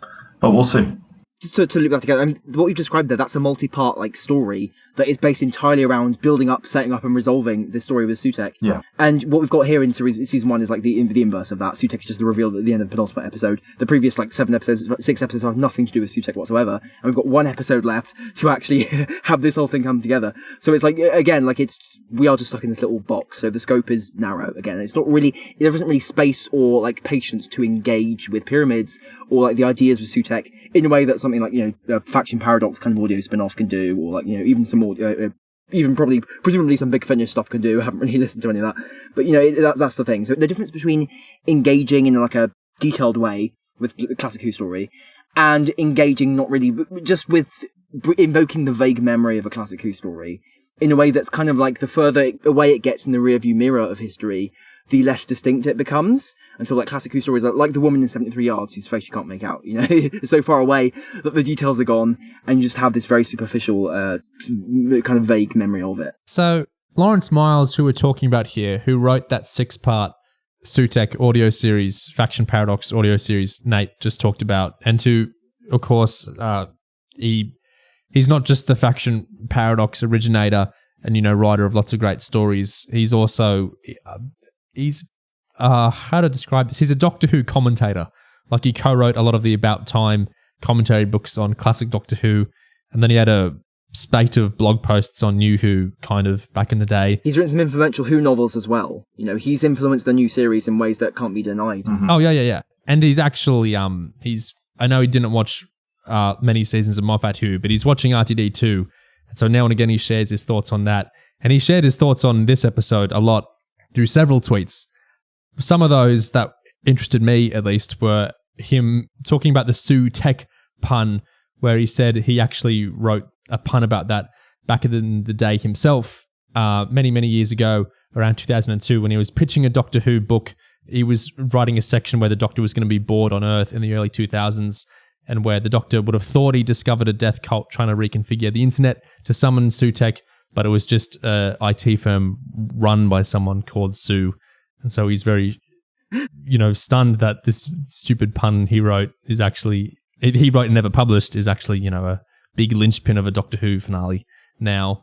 Yet another piece of proof that everything is plagiarized, from Lawrence Miles. I'll add it to the bottom of the list. Clearly, this was intentional. He also had like a 13-tweet commentary on the episode. Did either of you read that? Any thoughts on that? Yeah, I had a look at it at the end. Yeah, I think ultimately, because he gets into how the stuff we talked about earlier, how this obsession with like Batman tricks and traps and Riddler stuff is kind of like almost distinct from whatever kind of character Sutekh is supposed to be, and kind of how it undermines like who like Sutekh even is as a character. The conclusion Lawrence ultimately landed on, I think this wasn't part of the main thread, but he said, I'm just going to treat it like they're two separate characters. Like you've got the alien Sutekh and the God of Death, the Batman villain. So that, yeah. I mean, it kind of feels like he almost converges with how I kind of feel about it, which is that, like, how within Wild Blue Yonder you have the Doctor, like, unleashing superstition into the universe. I feel a bit like this could be the mythological version of Sutekh that entered mythology as Set and Satan and so on. It's almost like that has become real through Wild Blue Yonder, and that's what we've got now. And kind of the original character Sutekh is maybe he's just still in his tunnel, like slowly moving to Earth from. I like that idea of Yonder, which Yonder is like I used to think like it was the girl in the fireplace, what the girl in the fireplace is to Moffat Who, which is like here's pretty much everything we're going to do in a kind of rougher preliminary version, in the era beforehand. I think even more than Forest Dead, Girl in the Fireplace kind of presages Moffat Who. I used to feel like Wild Blue Yonder was kind of that to the actual 15th Doctor run. But now I feel like it's even more than that. I feel like Wild Blue Yonder is kind of this, it's not just like a foreshadowing, it's kind of the source of everything in an odd way at this point. But the Wild Blue Yonder Salt's making myths real thing, yeah, I think that's an easy, I don't think we'll get any dialogue about this in Empire, but I like that idea of whether it's morphing the original Sutekh into a more directly godly Sutekh, or it's like a whole separate Sutekh. I think that's a neat little fan. You can play with whatever you want there. I love the Yonder Salt little gateway we've been given. Also, I mean, Yonder was the first appearance of Susan Twist. It's when the TARDIS went wrong, because of Donna spilt coffee on it and it went crazy. And, maybe that might turn out to be like the point, and maybe that's even the point at which Sutekh glommed onto the TARDIS. I mean, who knows? I mean, I don't know when they're going to explain that. When they're going to like pin that as having happened. But, Yonder feels like it could be it. That could be the demonstration. Didn't RTD tease at some point that there would be some proof that 15 got the original TARDIS in the TARDIS mitosis scene? That could be the proof that this is the one that Sutekh stayed latched onto after the coffee spill incident. Why Sutekh would be around before the salt at the edge of the universe bit is another question, I guess. The design of Sutekh at the end, with Pyramid of Mars, I know Philip Hinchcliffe talks about how he liked pretty much all the Sutekh designs except the one where the helmet was off and you could see the actual like bestial face, because he felt the bestial face it doesn't really move, and so it's not really live, and he doesn't like that. It's like the performance, works and everything, but the bestial, it's kind of still, and he doesn't feel like that was as realized as it could have been. With the big CGI dog Sutek, it's realized in the sense it moves around and it's growling and it's snarling, and so it's all very well realized in that kind of way. My big complaint with it, this is just total fan brain, but the whole thing with Sutek is the green eyes. That's like Gig was talking about that scene where he's like torturing the Fourth Doctor in that room together, and he's flashing his green eyes on Tom when he does that, and his eyes are green, and that's like the whole Sutek green eyes. I don't know why his eyes are red now, which is just typical like Satan with the red eyes, Toby with the red eyes, demons with the red eyes. I know it's such a minor thing, but I don't get why Sutek has red eyes. Sutek has green eyes. That's, a big visual thing in Pyramids. Well, they made such a point of his red eyes that in the behind the scenes, they mentioned that they specifically made the skull faces have red eyes that they would match Sutek. So now I'm extra confused. Is it a Ruby tie-in? Because he's got some kind of red gem, the big Sutek CGI dog. So I don't know if it's like a ruby red. And 15 talks about ruby, rose, shades of red in the episode. That's the only thing I can really think of. Otherwise, it just seems like a random visual change. Yeah, maybe it'll be explained by the connection with Ruby's mummy. Yeah. We'll see. I wasn't a massive fan of like the helmetless Sutek face design, but I do like that it has. I mean, it looks weird, is the thing. It kind of looks the long snout and everything is a little bit goofy with the ears, but like it looks weird. I feel like this version that we have now, the CGI one, it's like it's a dog. It's like okay. I just feel like there's something. It feels like we've lost a little bit of the strange uncanniness to it. Maybe like the glowing green eyes would have helped a little bit, but I still think there's just something. It just feels like the weird kind of the uncanniness has just been replaced with bargain bin, like usual horror. Like it's a big scary dog. Okay. It reminds me, there were some moments in Chibnall Who where I was like, hey, that CGI is actually good. Not in like a Doctor Who sense, in a sense that actually looks actually good. And so it's kind of cool to see Doctor Who as a big CGI monster that looks like it has parity with whatever other show you want to compare Doctor Who to. But yeah, original Sutek is so uncanny. Even with the helmet on, Gabriel Wolf under there, his performance and the body language, it's still creepy. And then the dog Sutek in Pyramids is, I get why Hinchcliffe wasn't hugely enamored with it, but it's still it's a striking image, especially when he appears in the TARDIS in the first episode, Sutek's face to Sarah, and that's really unsettling. Yeah, I don't hate the big CGI dog, but it's just a little bit less memorable, I guess. And it's less scary. I think it's less scary. Yeah, I'll say it. I hate the big CGI dog. I do. It does make me compare. I think you're spot on with comparing it to other shows and their use of CGI. I think it's clearly the Disney Plus money. It's Moon Knight, isn't it? I feel like this exact kind of design. Exactly. That's exactly what I was going to say, was that I feel like Moon Knight did the exact same thing, but better. And I guess we'll see how that continues next week with all the sand effects I'm sure we'll see more of. I would say the helmet design of Sutek is like the best one. His helmet in Pyramids looked great. Mm-hmm. Yeah, that's the iconic look of Sutek everyone remembers. It looks awesome. She's just not taking it off. On the gods note with Sutek and everything, two things. One, I really hate, and Satan Pit is an excellent set of episodes, but a couple of things in it I don't like. One is like when the Ood are like chanting and the beast and it's a horror trope I don't like when we get this monotone little list of evil things and we're saying them not in an expressive way. Isn't that so scary? We're saying the evil things in a normal way, in a flat tone, in order, and aren't you so scared because it's so unnatural? I really hated the Harriet thing of when she's like, I hate the actual dialogue, which I'll talk about in a second, but I also hate the delivery where it's like, and evil stuff, evil things. I'm saying evil things in a flat voice. Isn't that so crazy that it's big and evil and you'd think I'd be expressive and malevolent, but I'm not. I'm flat and I'm monotone. I know, I hate that. It's like the moment in any like creepypasta or SCP where the author decides, I'm going to start putting lots of prose like speech in here now. They're going to have the monster explain what it is, give a really dramatic monologue about its evil motivations. At the point in which you lose all interest because the element of the unknown or the inexplicable has gone and just replaced by prose and like technique and flourishes. The rhythm, this will sound insane, but the rhythm of it also reminds me of those like it's not just Reddit comments. I think a lot of men in general do this thing where when they're trying to get impressive, they start like changing their sentence lengths in a way where they're trying to sound like an old soldier or like an old general or something, and they're starting to like, they're trying to pepper in their prose with like this more dramatic sentence length thing, but while keeping a kind of flat, I'm still stern with how I'm talking, and it always comes across as so crap. and so put on. Reddit, like online dorks do this all the time, where they start trying to flourish the sentence length, and it's just I hate the rhythm of it. Basically, this is going to sound insane to like 99% of people who won't understand what I'm comparing to, I'm sure, but some people will. Also, I hate what Harriet's actually saying there, which is let's go down the wiki list of the gods and let's put them all in the same list, and they're all homogenized together, and God 1, God 2, God 3. Let's do a ticker box list of the gods. Which just sucks. That's lame. I don't like that. Yeah, in particular, like the fact, it's almost like it's relishing in taking like the Trickster and the Toymaker and the Mara, things that fan brain again will recognise, and like packing them into this list with all this teasing all this like Neil Gaiman rip-off style stuff, like the children of doubt and dread, and the skin god and the snake god and the thingy god and the god of this. And I think ultimately, even though I think what it's trying to do is suggest something really vast and scary and incomprehensibly huge and like evocative and powerful, I think what it does in practice, and I think what it's doing, what this whole Pantheon thing has been doing since Devil's Court, I think, is that it's flattening stuff down, because, in the real world, in real mythologies, there are as many pantheons as there are cultures, right? And I think in Doctor Who up to now, something like the Mara is a consequence of going to a story like Kinder. So on that world, they have this, this god, this being called the Mara, and that is kind of specific to them, and that is kind of like part of that story, part of that world. Then you could go to some other story, some other world, and they have another completely different cosmology going on.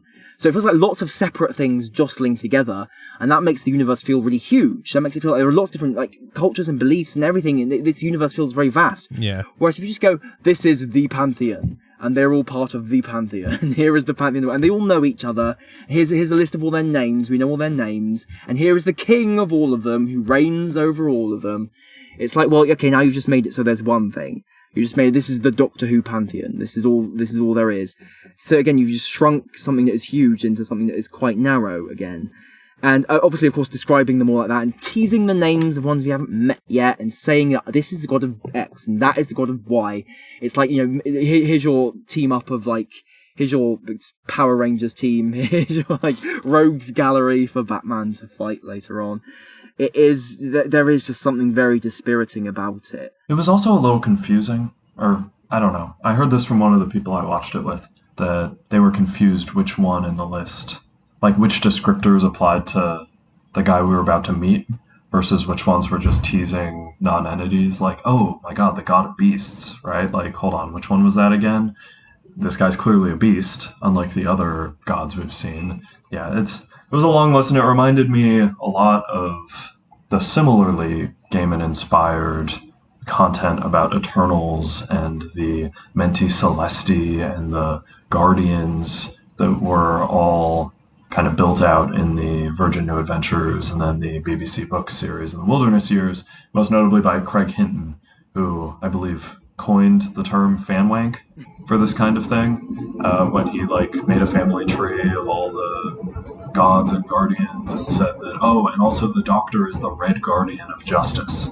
I do have a little bit of a sinking feeling that we're going to get an answer, something like that, next episode. You make a good point there. The decision to list all the other ones as we go into the Sutek reveal is kind of like, well, it's distracting from the point, isn't it? Mm-hmm. Like this creature is the god of death, going to kill everyone. I feel like that should be enough by itself. Why do we need to bring up the Toymaker and Maestro, who are these camp theatre kids, just so you know that this guy is even bigger and crazier than them? Like, I feel like it should be self-explanatory almost. On the confusion note, so there's this big running gag, I guess, with Morris, the unit science guy, who's like probability of a trap rising like 95, 96, 97% running through the episode. And like the whole plot is that it's a big trap for the Doctor at the end. And we get Harriet name-checking Trickster, God of Traps, and then that's not the guy at the end. We get the God of Death at the end. So it's like the God of Death was also doing traps, but the God of Traps isn't involved with all these traps. Shout out to the last of those probability of a trap lines happening at like exactly the wrong moment. Like Sutek has just fucking appeared. It's the scariest moment, and Morris is like, probability of a trap 100%. Oh my fucking god, dude! Like, talk about like Marvel-esque puncturing of any drama there.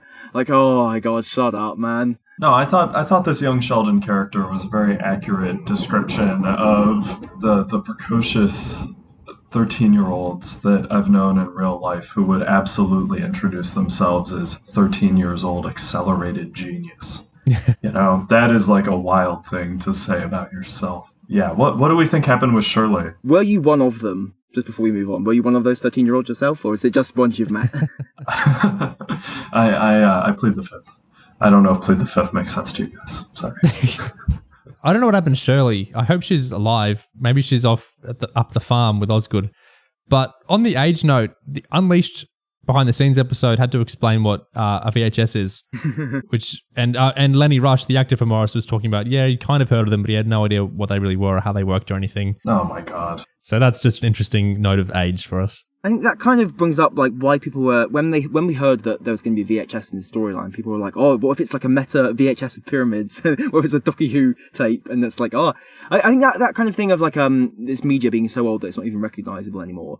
There's a lot. It's really evocative, really interesting idea. It's really kind of there's so much bound up in it, and I think in practice, kind of this episode that kind of doesn't do anything with any of it. Really, does it? Like, it doesn't do a great deal. It just feels like all the potentially cool story ideas people had for like what was going on with Ruby, or why did the teaser for this episode have TV like a video camera in it? Oh no, it's just because they're filming Susan Triad in front of the stage. Okay, who cares? I hate to do this because I don't normally like. I like Russell as a writer, even after this episode. He's done more good than bad. It's not your evil is my good. Most of his good is good. I think I still like Russell. I don't mind that he's really old. Well, he's not really old. I don't mind his age because I think he still does and can make stuff that connects with young people and middle-aged people and elderly people. Like It's a Sin. I did that fantastically from what I saw. People of all ages were connecting to that really well. So I'm not trying to have a go at Russell or his age here. But I wonder if a younger writer could have got like the creepypasta element of the VHS stuff in a more interesting way. Because I feel like that's part of the fun of VHS now is that it's a weird old analog technology. And those of us who do remember actually using them and like programming them to tape, episodes of whatever back in the day, they're a weird technology and they're kind of a crap technology. And the artifacts of them are interesting. What's that? Who said that great quote about how all the crap aspects of a technology, what everyone ends up praising and trying to replicate about it? Was it Brian Eno? Who said that? It's a great quote. Anyway, VHS are kind of interesting. And I like how VHS are kind of reappropriated. I think by Zoomers to an extent as well. Like I think a lot of people doing this aren't actually VHS rememberers, but you see creepypastas and like YouTube stuff, which are like playing around with VHSs in interesting ways. Because like the artifacts and the way they work is kind of odd and interesting and creepy. And I thought it was a shame. I think the time window set is great. And I love that the two like physical filming sets, like they had one where they, was more compositing on, and they had one with their actual projections on the walls, like for the actors. It looked really cool. I liked the look of it. I liked the kind of VHS stutteriness of it. I wish they'd gone even further and done more of a Blair Witch Project-esque, like weird VHS embracing stuff with the direction. And I kind of wish Russell had done that a bit more with the writing, because VHS are cool. It's cool to do a Doctor Who thing about VHS. Maybe a younger writer would have cared more about VHS. I don't know. Maybe it's nothing to do with age. I feel pretty old and lame talking about I wish there was more VHS stuff in a 224 episode of TV. Yeah. Oh, just give it a couple decades and people will be collecting them like vinyl.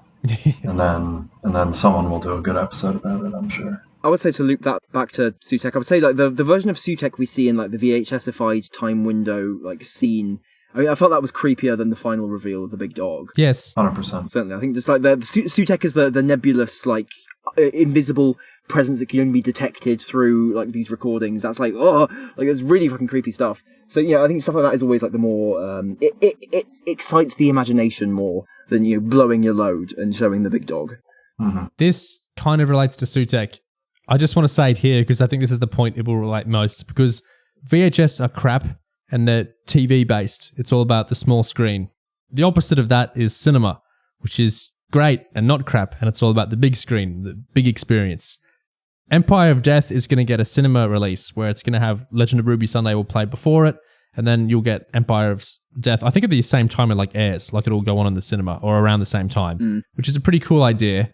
But cinema releases are their own things legally and everything. And so certain stuff has to happen if something's going to a cinema, including there'll be certification warnings. So some kind of spoilers for Empire of Death and Legend of Ruby Sunday went up a few days before Legend came out because of the cinema listings saying certification, this is going to happen in the episode, da-da-da-da-da.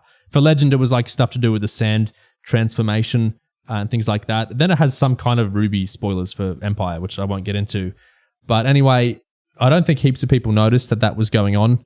that a cinema like had listed that certification kind of spoilery stuff. But one Twitter account did notice. And so they posted a tweet basically to the effect of, everyone, don't go look for spoilers to do with the finale because spoilers have gotten out. Don't go look for them, but there are now spoilers. Just so you're aware, there are real spoilers for the finale that now exist. Don't look for them. I'm just warning you all, stay away from the spoilers. Which I think, I don't know this Twitter account. I don't think they were doing that maliciously. I don't think they were like trying to make people go seek them out. I think it was just kind of a stupid tweet more than a malicious tweet. I don't know what your read on that was. What do you guys think? Well, the thing is, right, on the BBFC page in question, the actual spoilers, they're not plain on the page. You have to open this drop down of like content advisory to even see the spoilers. Yeah. So there is zero risk of you reading them by accident. Like zero whatsoever. Mm-hmm. Absolutely no chance of anyone going to that page by accident and reading those spoilers by accident. So it's like, what are you actually warning people of, I think is the question. The Twitter account also said they hadn't read them. They just said like there's a wow. There's a leak. I haven't read it, but there's massive spoilers. So guys, like I am, you should avoid it too. Which is what makes me think I don't think they were being malicious. I don't think they were doing like a kind of trolling. I don't think at all they were trying to do, guys, let's go hunt for the spoilers together. I think it was just an extremely ill thought out, what's it called, Streisand effect sort of thing. Mm-hmm. Because they actually say the website. They say, yeah, BBFC website. I hope it gets taken down soon. Which I think is kind of a bizarre thing to say. Why should it be taken down? But that's a legal thing that belongs there. It's a good thing. That should exist. A parent should be able to see, oh, God, I don't want to see a creepy sand skull face transformation thing. I'm not going to bring my 3-year-old there or whatever. This isn't like a Marvel Studios spoilers subreddit thing. This is like an actual real deal thing. Anyway, all that's not that interesting. That's just a typical kind of stupid tweet. That's not that interesting.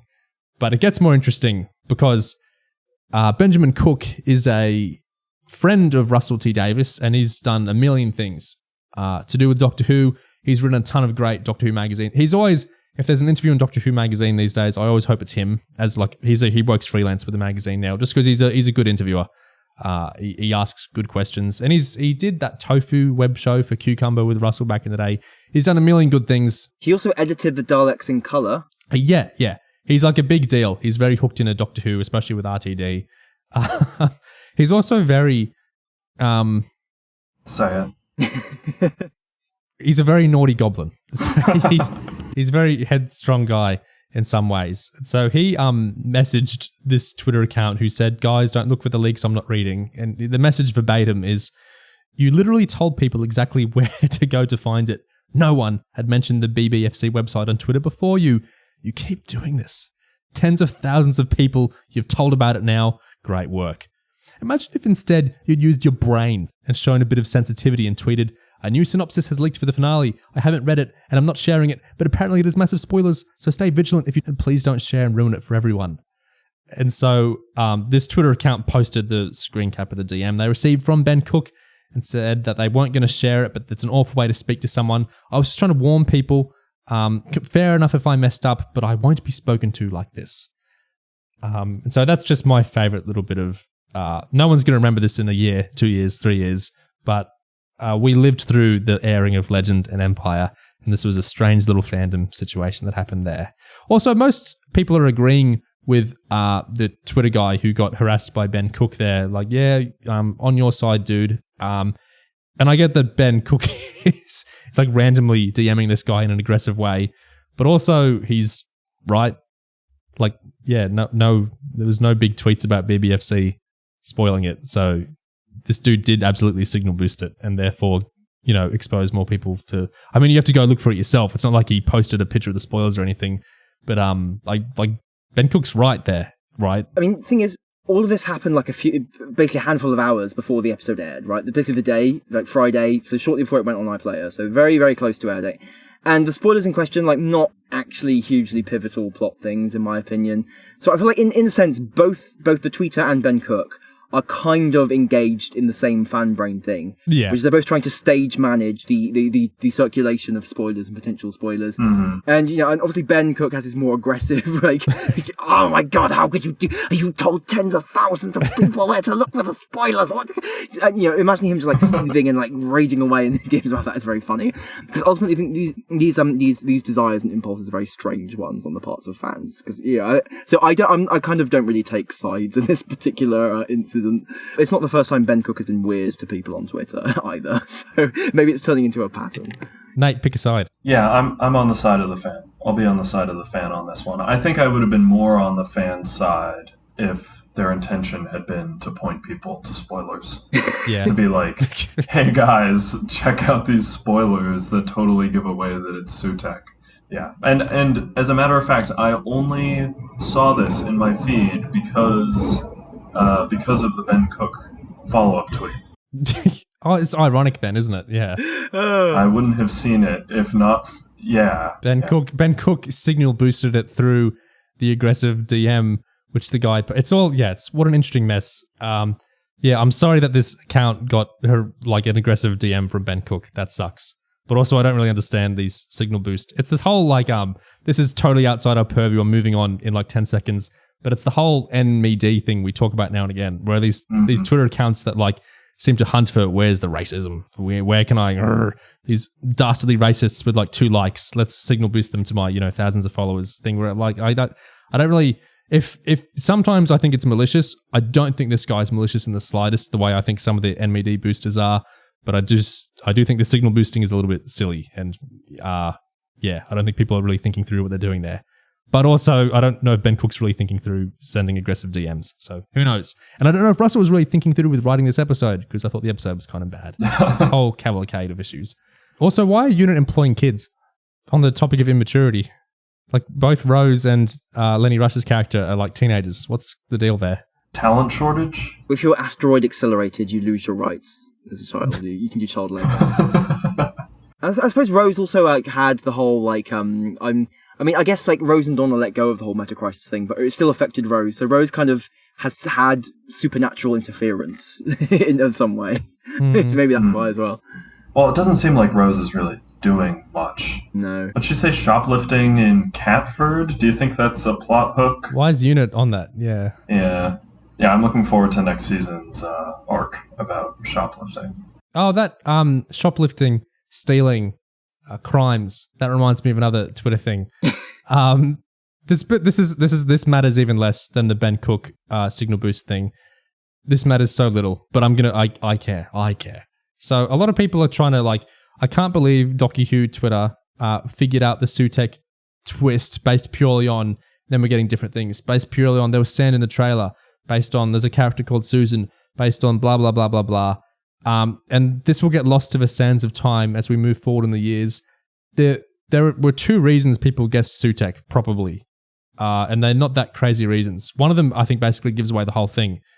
In the middle of 2023, Doctor Who Magazine 592, there's a little production diary thing of, a person working on the show mixed the season 1 villain with David Suchet's, with the actor for Poirot's name. Sutek, like, that's the only villain name that sounds similar. That was the first time I saw people think of Sutek, because, you know, the beloved Poirot actor's last name does kind of sound like Sutek. So if you're going to mix up Poirot with any Doctor Who villain, I can't see who else it would be. Then, in December, when the Giggle aired, in the behind the scenes of the commentary and all the stuff around that, Russell was talking about how they're going to bring back past characters that are going to, you know, be part of the godly pantheon of Doctor Who. And like, it could be Fenric, or maybe the Guardians, Gods of Ragnarok, Sutek. I can't really think of, or maybe Kronos. There aren't that many Classic Who characters that could really do that. So we had like a thing that verbally seemed to connect to Sutek, and then we had Russell saying, yeah, we're going to bring back Classic Who monsters as gods. So like, I do think I was still surprised it was like Sutek, like that's a big deal. But like people are trying to, from a grain of sand, Docu Who could work. It's amazing we worked out, like there were 2 acts, which is where everything came from, really, in my opinion. In a way, I almost feel like the surprisingness, any residual surprise of Sutek popping up here comes from the lack of build up to him, like in the I guess the rest of the season. Like, there's no way they'll bring back Sutek in the last episode out of nowhere. Oh, right, they will. They'll do it. That's how, like, kind of slapped together this whole storyline is. Should we talk about Ruby and kind of her stuff? Was she in this one? The lack of. This was a companion light episode. Yeah, I thought it was about her legend, so it's not really about her, it's the legend. Something feels actively cynical to the point of maliciousness about calling this episode The Legend of Ruby Sunday. Because obviously it's like misdirection, because the episode's about revealing Sutek. But Ruby's so, like, not in it at all. And, like, the mystery of Ruby's mum is not progressed, does not go anywhere, it's not answered, it's not anything. I mean, there's this one little moment, which I guess is the only real Ruby thing, I guess. I mean, there are small things, like later on, when Ruby tells Carla to get out, basically. That's a character moment for Ruby, that was good. Yeah, I really like that. But the main thing, I guess, is, like, Ruby, when Ruby's in the time window, though, and she has a breakdown, basically, seeing her mum, like, disappear, with no new information offered, that she's losing her mum again. And there's this bit where Carla is kind of moved because she realizes that the mum is, like, crying, and she, like, empathizes with the mum. Yeah. And tries to, like, talk to the mum. And Ruby was like, I wish I could tell her that I made it, that I'm fine. You know, that bit's, like, really emotional. And I feel it's kind of undermined by everything around it.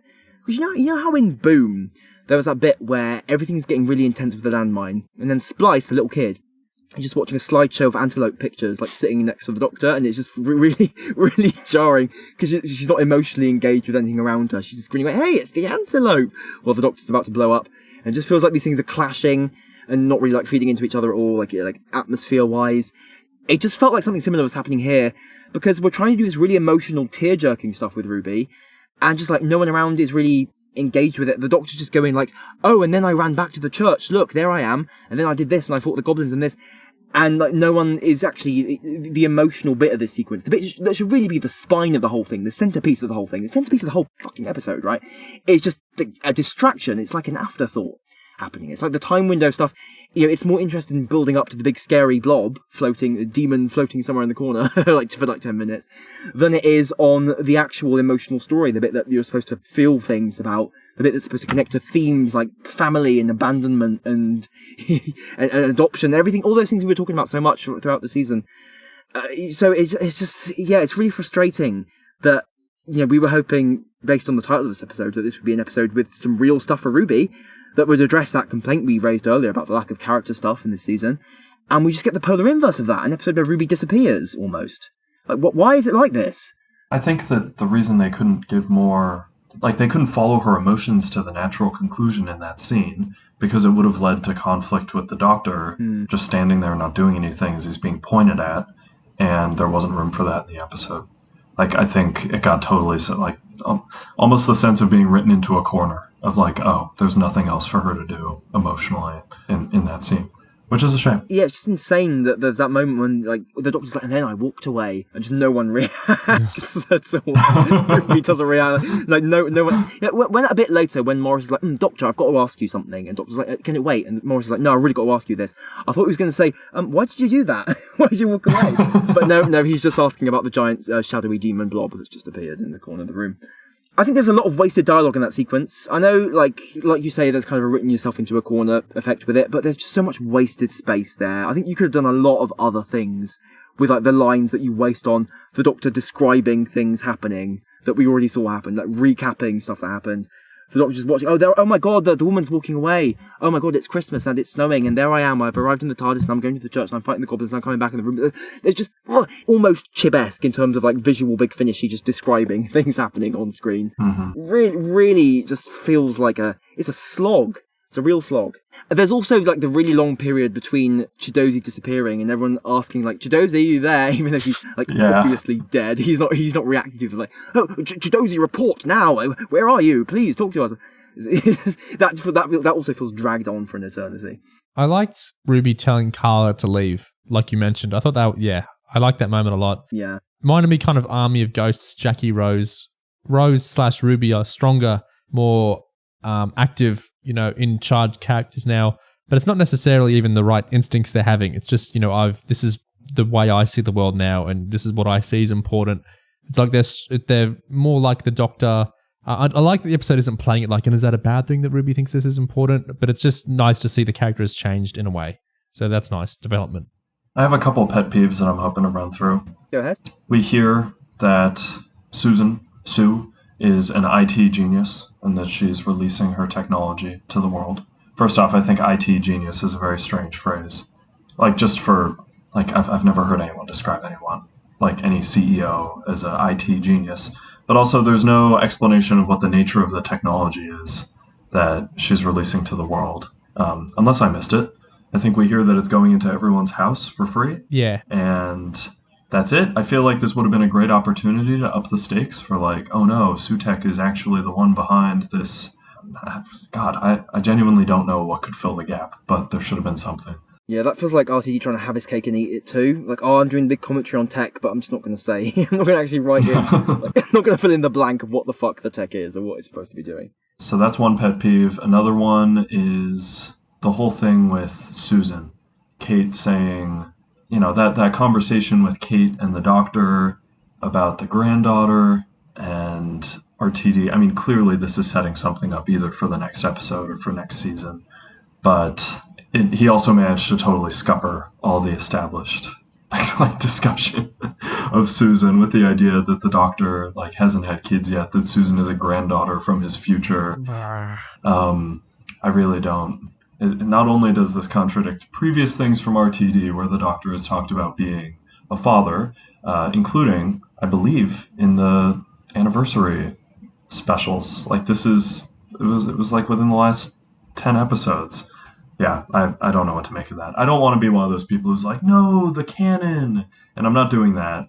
It's just like, okay, all right. Again, this is another instance of RTD kind of throwing out a little bit of continuity, even as he's drawing so heavily upon it. Yeah. I think the way they'll try to reconcile it with the dad stuff that we've had this season and in 60th and so on is that, maybe they'll have, the Doctor has been a dad, even if it's not necessarily to his genetic, kids. Maybe RTD reveals that Susan was a foundling and the Doctor was kind of like a dad to her, even though he's granddad. I don't know. But yeah, I agree. I think this whole shit of it's in my future, it's still waiting for me, I think it's actually quite a stupid thing to connect to Susan, because the whole thing with Susan that she's in the Doctor's past, history, and that is so utterly divorced at this point from the Doctor's future. I mean, the Gallifrey's been destroyed over and over. They've been double destroyed.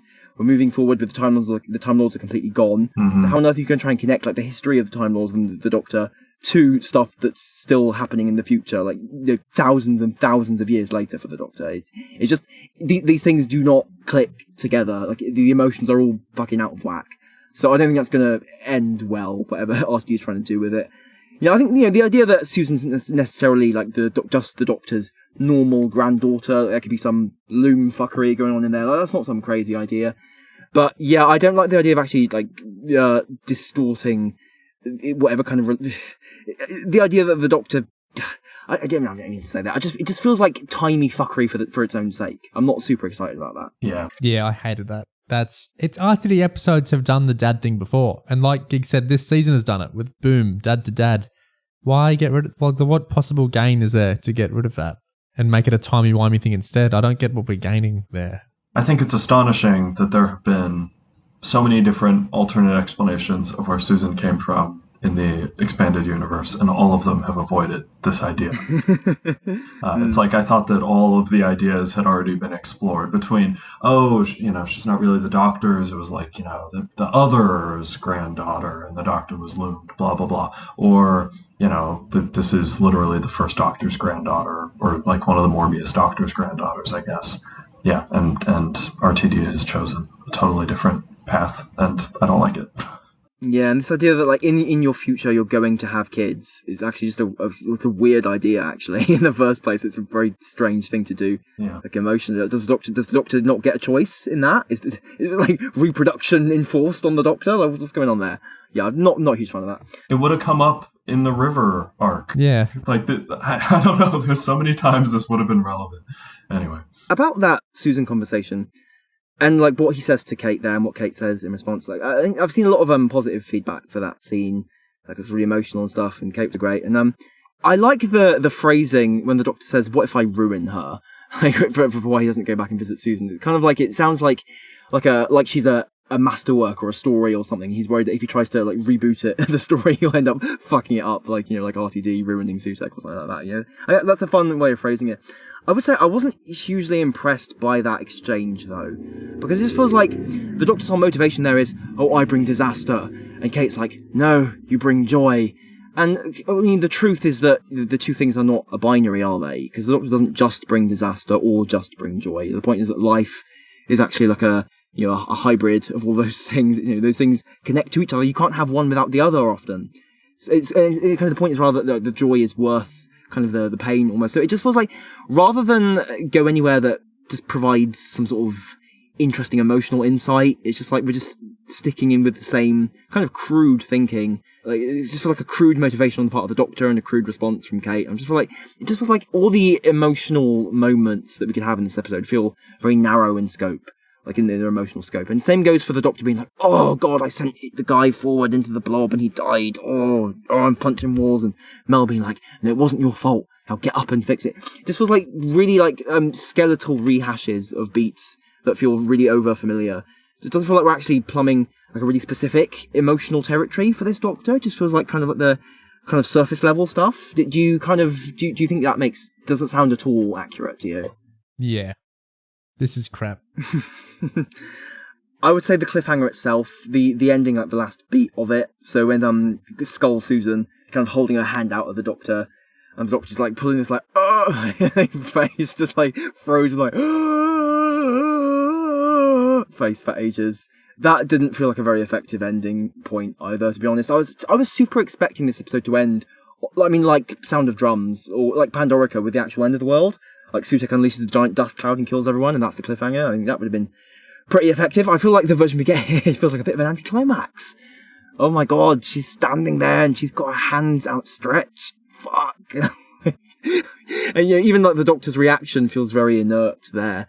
Yeah, I mean, in Classic Who, you'd be getting like McCoy or Colin Baker to pull the most ridiculous face imaginable to hit the ending sting on. Just like we can't even do that. I guarantee that the whole dust cloud overtaking the Earth, that's going to be the very first scene of the next episode, which makes the fact that it wasn't included here all the more inexplicable. Unless the first scene is like Ruby talking to her mum in the hologram again, which we cut away from just before anything happens. So we spend like 10 minutes in the time window for no new information about Ruby or her mum. And then at the end of the episode, she goes back in the time window. The Doctor's like, Ruby, get back in the time window. She's like, why? Plot, that's why. So she runs in there just so we can have like her mum turn up again. She's like, Mum, and then nothing happens again. So there isn't even a real cliffhanger there. Almost, it's like the absence of one. Like, oh, you'll get your cliffhanger next week. So just on every level and from a lot of different angles, it feels unfinished. It just feels like it's not actually hitting with the impact that something like this should hit with. It's not actually doing the triple cliffhanger structure that RTD was kind of talking up earlier in the week. It's not doing the multiple cliffhanger structure of Stolen Earth or Pandorica or anything like that. It just feels like the really most regressed, simplest, least interesting format that it could possibly be in. Another postponed cliffhanger is the Mrs. Flood. Yes, the Mrs. Flood thing. She seems spooky, and then we get no follow-up. So, well, I had a lot of thoughts to say about that, but then I just realized I don't really care. I don't really care about Mrs. Flood. Carer. Did you see our friend Oliver seems to have cracked it? Carol Ann Ford is an anagram for Nan Carer Flood. Yeah, Oliver actually cracked that ages ago. And he was like, well, if Mrs. Flood starts caring for Cherry, then we'll know she's Susan. And she did. She has. I mean, she's not really caring for Cherry, it would seem. She's just kind of being creepy around Cherry, but, close enough, yeah. I would hope Mrs. Flood didn't Susan. I think that would be quite bad. I think, especially, I think the line that kind of made me lose all hope for Mrs. Flood is, I guess he waits no more. Because why does everyone know each other? Like, right, she knows about the one who waits as well. Like, she's all pantheoned up as well. Everyone knows each other. It's just, there's just no, again, just tiny, like, microscopic universe, like, no room for these characters to be separate things at all, like, nothing individual and unique going on with this character. Just like, oh god, like, again, of course they're being creepy, because why not? Like, I stopped caring completely. I didn't care much in the first place, but yeah, now I really don't care. I'm holding out hope that the Doctor is the god of stories, and that's how next episode is resolved. I don't know if hope is the right word, but in that case, obviously Mrs. Flood would know just because she's been watching the show. Yeah. So yeah, at that point, she's the fourth wall breaker, isn't she? So I don't think it's out of the possibility that she could just be the Rani at this point. Kind of the shittest Time Lord to bring back. I think RTD could easily do it, but just for the sake of doing it. Just forgetting like the reaction videos, like, oh my god, the Rani! Oh my god. I hate this. It's the Deca stuff I feel like I've complained about before, maybe to you, Nate, where it's like the Rani sucks. Have you actually seen the episodes? Have these people seen? She sucks. Who wants this character back?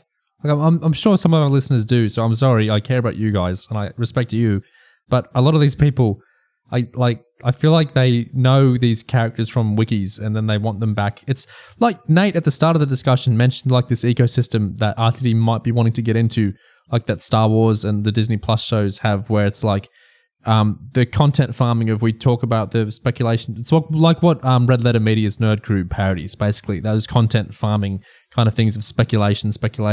That it's the Rani sucks. These wiki things suck. Like the Deca is, extrapolated out onto a lot of these community. The Deca is like a retcon group of Time Lord. It's like a Harry Potter Hogwarts house retcon of different Time Lords at the Academy on Gallifrey. That it's similar to how the Pantheon in this episode is snapping different bits of lore together. That the Deca is like doing that for Time Lords, saying, oh, they grew up together and they did this together and whatnot. And it's a thing, lots of fan fiction and stuff gets generated out of it because people read about it on the wiki and other like Tumblr communities and they go, oh, this is cool, I'm going to make stuff out of that. And we've kind of lost, I'm not even saying this is a bad thing inherently, but we've kind of lost the progenitor of all this stuff, and it's kind of a second-hand thing. We're being based on a second-hand thing. I feel like the Rani is one of those things where she's crap in her actual stories, but there's another Time Lord. Time Lords are cool. There's another Time Lord. What if this Time Lord comes back? That sounds kind of cool, but that Time Lord sucks, so maybe it wouldn't be that cool.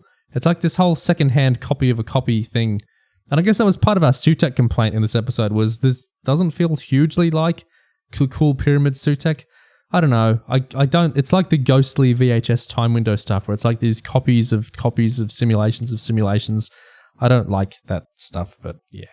There is a very real classic thing back effect, I think, with fans of the show at this point. Like, if it's anything at all, it's like, oh my god, this is the biggest thing ever. So I can easily see, oh my god, one of the Doctor's greatest adversaries, the Rani. She's back, finally, the great Rani sequel we've been looking for decades. It's here. And everyone just goes along with it, even though it makes no fucking sense. It's the glup shitofication of Doctor Who. Yes. It really is. Yes, complete with all the reaction videos and all the everything. That is exactly where we are. We are full-on glupified.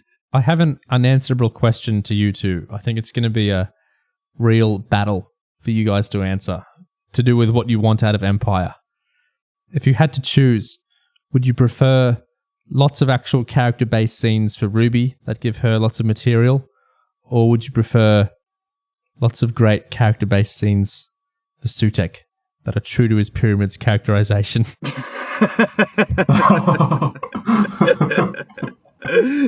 Give Gabriel Wolf lots of great material. Can you choose? Fuck it, I'm Team Sutek at this point. Why not? Yeah, I don't know if it's... I think it might be too early to cut our losses on Ruby. I'm going to go for the Ruby side, knowing that... I don't know, I haven't looked at Lawrence Miles' Twitter. I only saw the bit about the Sutek pun. But clearly he has a headcanon ready for me to accept. So I guess what I really wish for is nothing that will contradict my ability to just shoehorn this out of my mind. Yeah, it's frustrating that, like, our only hope for Ruby stuff is the episode that is also the gigantic apocalyptic big battle finale with the whole world being destroyed and everything going all over the place. And the remembered TARDIS, the memory TARDIS time machine with Tales of the TARDIS somehow come into it as well. And just we've got to sort everything out. And it just feels like, Ruby's getting like squeezed out of this narrative that's supposed to be all about like the emotional. I say supposed to be all about her and her emotions and stuff, but it's not, is it? Because otherwise it would have been about that at some point earlier on in the season. So clearly, it was suggested by Church on Ruby Road that it might be, but in practice it has not been. So there's no particular reason to think it will continue to be. And it's just a shame. Because ultimately it just means like we said earlier, the bit of RTD1 that was good is just not being done. It's just not being prioritized. And so we've just got again, we're back to this impersonal kind of game playing with the classic references and the stakes have never been higher. even though the emotional stakes, you could say, have never been lower. The only thing I have left to say is really a point about the novelization, which we usually do at the end of the episode. What, of Pyramids? No, of Ruby Road, actually. The Ruby Road novelization, I believe, had the mom... Carla. Yeah, she refers to the unit tower as the Nitwit Tower. She said that in the novelization, I believe, of Ruby Road, as Neo, you made a point of on that podcast, and I was tickled to notice that showed up in the dialogue for this episode. Oh, yeah. I guess that confirms it must have been a script thing from Russell that kind of got into the novelization. I think we kind of concluded that's probably true of some other stuff as well, like the drastic transgression stuff that was in the novel. I think we found out that was supposed to... Yeah. So I think that's clearly like an RTD thing. And it's kind of... It's interesting to see it be in the novel first, then appear in the later episode, like, for real. It's kind of like a backwards kind of reverse evolution. That's cool. Kind of like a little reward for paratext enjoyers. All right, that was fun to discuss. Yeah, a good chat about an episode. Yeah. We're in a little addendum conversation for The Legend of Ruby Sunday now. Gone Ingiga and Nate, not permanently. One day they'll be back, one day. But they're gone for now. And I'm joined by Tyler, who last heard on the Rogue discussion. Talking about Rogue's music is something we did then. Now we're going to talk about The Legend of Ruby Sunday's music. You, I think, were more interested in the finale 2 episodes' music than I was in general. Is that accurate? Why do you like the music so much? Oh, is that right? I didn't know that. I really liked the music in The Legend of Ruby Sunday. I think because a lot of what that music was doing was not resolving at all. Actually, that's completely the wrong word, isn't it? It's kind of climaxitizing is the word I've decided to use. The season arc music. I think all of the music in the time window is so amazing. And that final. There's no point me getting to it. We're gonna get into all of this stuff. Yeah. But I don't know. I felt really invigorated by that music.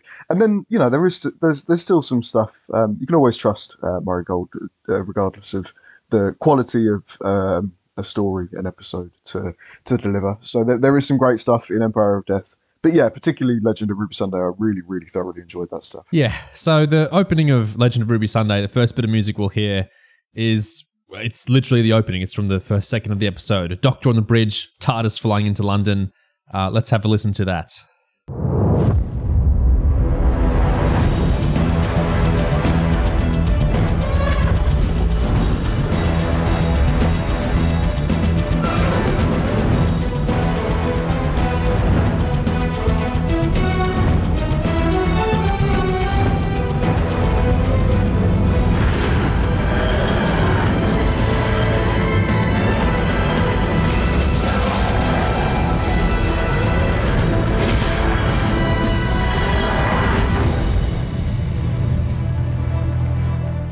Yeah, it's good trailer or sort of teaser scene music. If I had more interest in UNIT, I suppose I'd like this more than I do. It's doing a lot to conjoin the Doctor and UNIT musically, which I think is really cool. There's a bit of 2013. I Was Born to Save the Doctor. I like how it's a syncopated version of the UNIT music. It's not just doing it straight up. I like that it's kind of offbeat a little bit. The bass line's cool, very prominent bass line there. It's trailery is the word. I get what you mean there. It's very we're entering into the finale now. Get excited. It's an odd scene that like Ibrahim just solemnly going Doctor on the bridge. It's all like very silly but played straight. Interesting opening. All right, so the second bit of music we'll listen is also right from the beginning. It's also in the big expensive UNIT spin-offy one day maybe big UNIT set. It's like this electronic bit of music as 15's talking about Susan Twist's appearances to the UNIT crew and they're explaining Susan Triad back. Let's listen to that bit of music.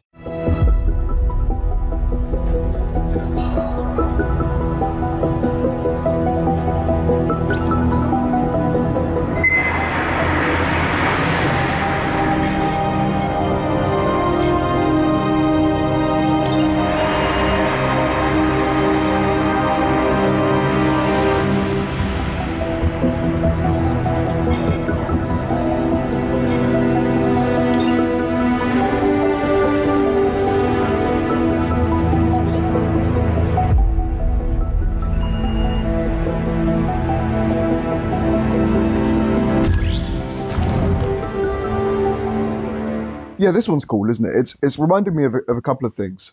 In terms of Murray's own stuff, it reminds me of. It's got obviously a technological intelligence espionage type sort of feeling to it. Yeah. Which is similar music to what he was doing for. Do you remember the Tech Corporation? I think it was Tech that Edith brought down in Years and Years, the other Russell T Davies show that we love. Oh yeah, yeah. Yeah, it reminds me of that in Murray's own back catalogue, but it also reminds me of what Sega Nakanola was doing. Yeah, I can hear that. It feels very video game to me, like this ambient beepy boops. Yeah. Very like we're an expensive technological corporation. Yeah, that sort of music's in the episode a lot. Another bit of music in the episode a lot is the Mel investigating music, which we get when she's at Triad Corporation and when she's doing all those sorts of things. We get a lot of variations of this in the episode. I quite like this. It's a confident little bit of music. Let's have a listen to that.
I really like this one. Yeah. It does have a really confident feeling, doesn't it? Murray's really great at capturing the soul of a character and transposing it into music. Very much. Because this is so Mel's theme, isn't it? 2024 Mel. It's like listening to variations on Mel's theme, despite the character and her music, her theme being unestablished. Is peppy, detective-y, confident. New Mel to a T. Yeah, really enjoy this one. I think it's as a side note to that, I think it's quite admirable of Murray Gold, and I guess this comes from maybe perhaps not being a fan of the classic series, but I think it's quite. It's always been quite stark, I think, in his Doctor Who music that there's a separation between when classic characters arrive in Doctor Who. They're given new themes. They're given something entirely new from what they were previously. Yeah. And sometimes there might be little cool things that you might be able to call callbacks, but I don't think that's really necessarily Murray Gold's style. And I think that's fine. I think that's good. And I think that's really in the vein of, I suppose it didn't happen so much during the Moffat era, did it? And it's very in the vein of RTD to bring back a character, but to revise them, to bring back the same actor with the same character name, but with an entirely new focus and energy, and that's kind of what this theme is doing. That's why it was very interesting when Sagan did that same sort of thing to Captain Jack, like just kind of brute forcing a new theme over him rather than using the old theme, because there's nothing inherently wrong with that. Like that's what Murray's doing to old characters, but it's interesting because it begs the comparison. Yeah. This next bit of music I don't like. Maybe you like. It's very happy. It's from when Carla is all happy and geared up and she's going with Rose and Ruby to unit.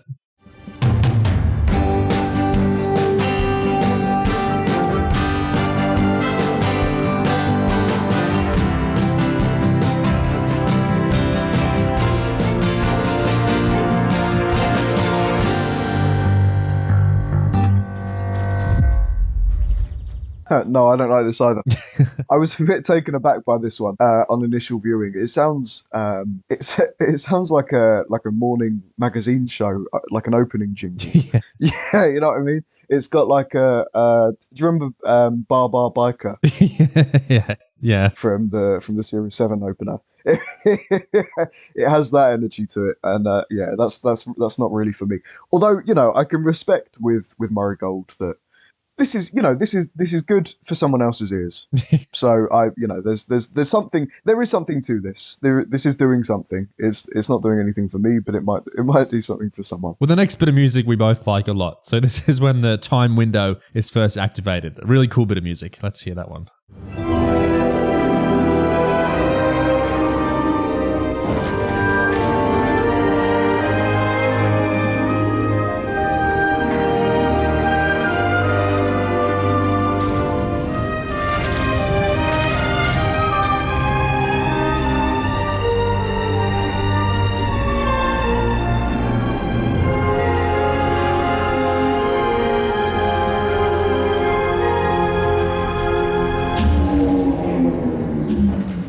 Murray's been doing so much heavy lifting with this series, hasn't he? And there's, I think, particularly with Ruby Sunday and the magical fairy tale. There's something actually quite Disney-like about this. Old Disney, you know, old Disney princess films. Yeah. There's the mystery box music is really effective for me. And I think Ruby's theme is some of Murray's best work. I think this is a really lovely take on that stuff. I love how Ruby's theme there starts off kind of pretty and wondrous, and then it moves into like this kind of creepy zone as the time window is like gearing up. I think that's really cool. Yeah, beautiful. The glissando at the start. And I know it's not part of the music, but the little spitting sound effects, it just all sounds very energetic and tense as the whole... It's such a cool scene, the time window stuff. I'm not really sure why it's there in the episode. Not much really goes on, but aesthetically it's great. Yeah. Aesthetically it is great, and in terms of sound design, it's some of my favorite sci-fi that Doctor Who has done. We're doing legitimate sci-fi procedurally, and it's working really successfully. And Murray's, as it turns out, really geared to science fiction sound design and music. A bit later on in the time window, the whole kind of point of the time window is failing because we're not getting the mother's face right. And so this is when the mother's pointing and no one can really work out what the deal with that is, this bit of music.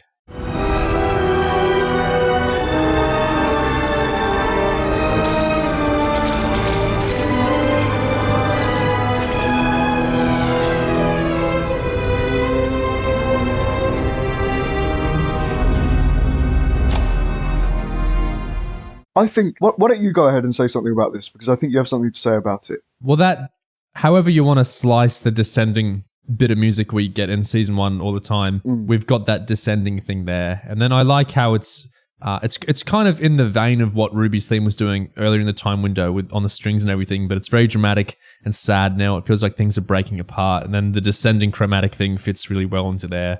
It sounds like a dream breaking apart to me, which is kind of what is happening in the scene. Yeah.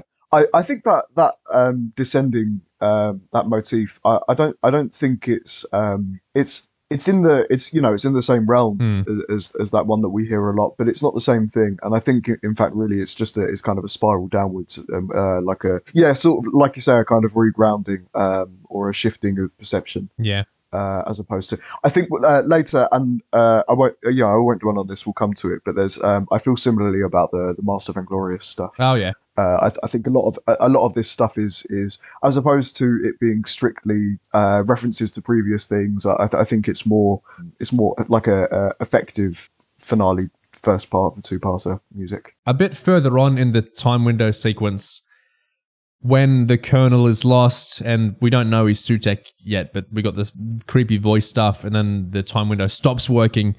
This is the bit of music and sound design that happens then. It's seen right into my soul, and it's so old. Waiting. It's been waiting for so long.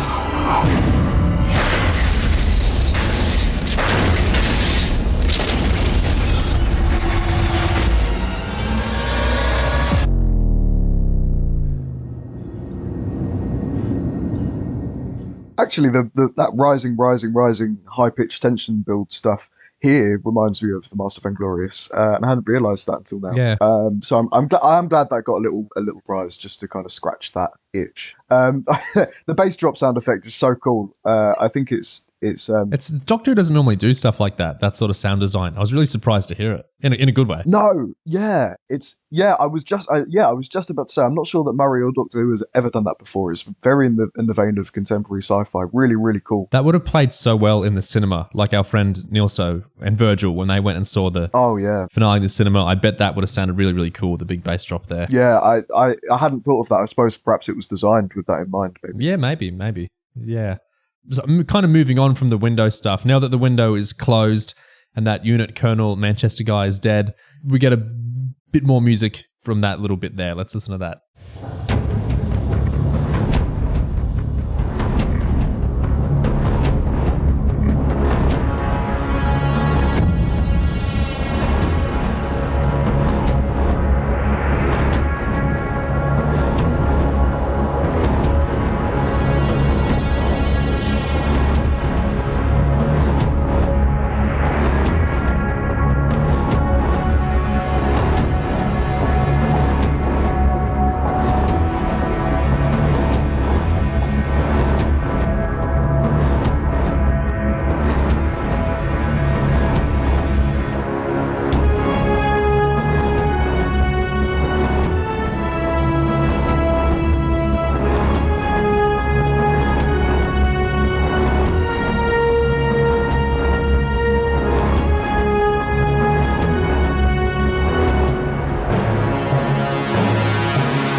Now, this is my bag, this stuff. This is the best track of the finale two-parter. It's amazing. Trent Reznor does that kind of synth growl a lot. Yeah. Especially in around 2007 with Year Zero. That's what it reminds me of. It instantly reminded me of tracks like Vessel or Me, I'm Not. Yeah. And that all of that stuff accompanied by Gemma Redgrave's Death Stare in that scene. I think I really enjoyed. I enjoy watching the Doctor fail. I like watching. I like stories in which the hero does something catastrophically bad with serious repercussions, which you will not get too invested in with Rusty Davies, I suppose. And actually, this Doctor causing a death stuff is some of my favorite stuff that Series 1 does, and Murray just seasons it so beautifully, so wonderfully. I really, really love this. Yeah, this is my favorite stuff he's done, maybe all year. I love the contrast because, like you're saying, the Reznor growly synth is so cool. And then the kind of variation there later as things start locking in, we get that very triumphant, like diatonic. It makes me think Unit, like the string bit, and it's just contrasting so well with like the growling synth underneath. It really feels like I think the main problem with this episode is nothing really happens. This is a very uneventful kind of episode, but this music really makes you feel like everything is happening and we've locked in and so much is going on, even if it's not quite true. The music is really selling that really well there, I think. That music towards the end, where it kind of shifts into that kind of that string thing. Yeah, it becomes that catastrophe situation that I was talking about. It becomes that continued, but on a mission. And it kind of feels like we're going from, and we are visually, but it kind of feels like we're doing a bit of musical storytelling where we're going from the Doctor alone to the Doctor and Mel on a mission, which is really cool. The next bit of music I really like. The scene I think is strange. So 15 and Mel are at Triad, and this is when 15's having his tantrum, and Mel's like, "Stop, get up." It's the music during that. It's a strange scene, but I love the music. Let's hear that one.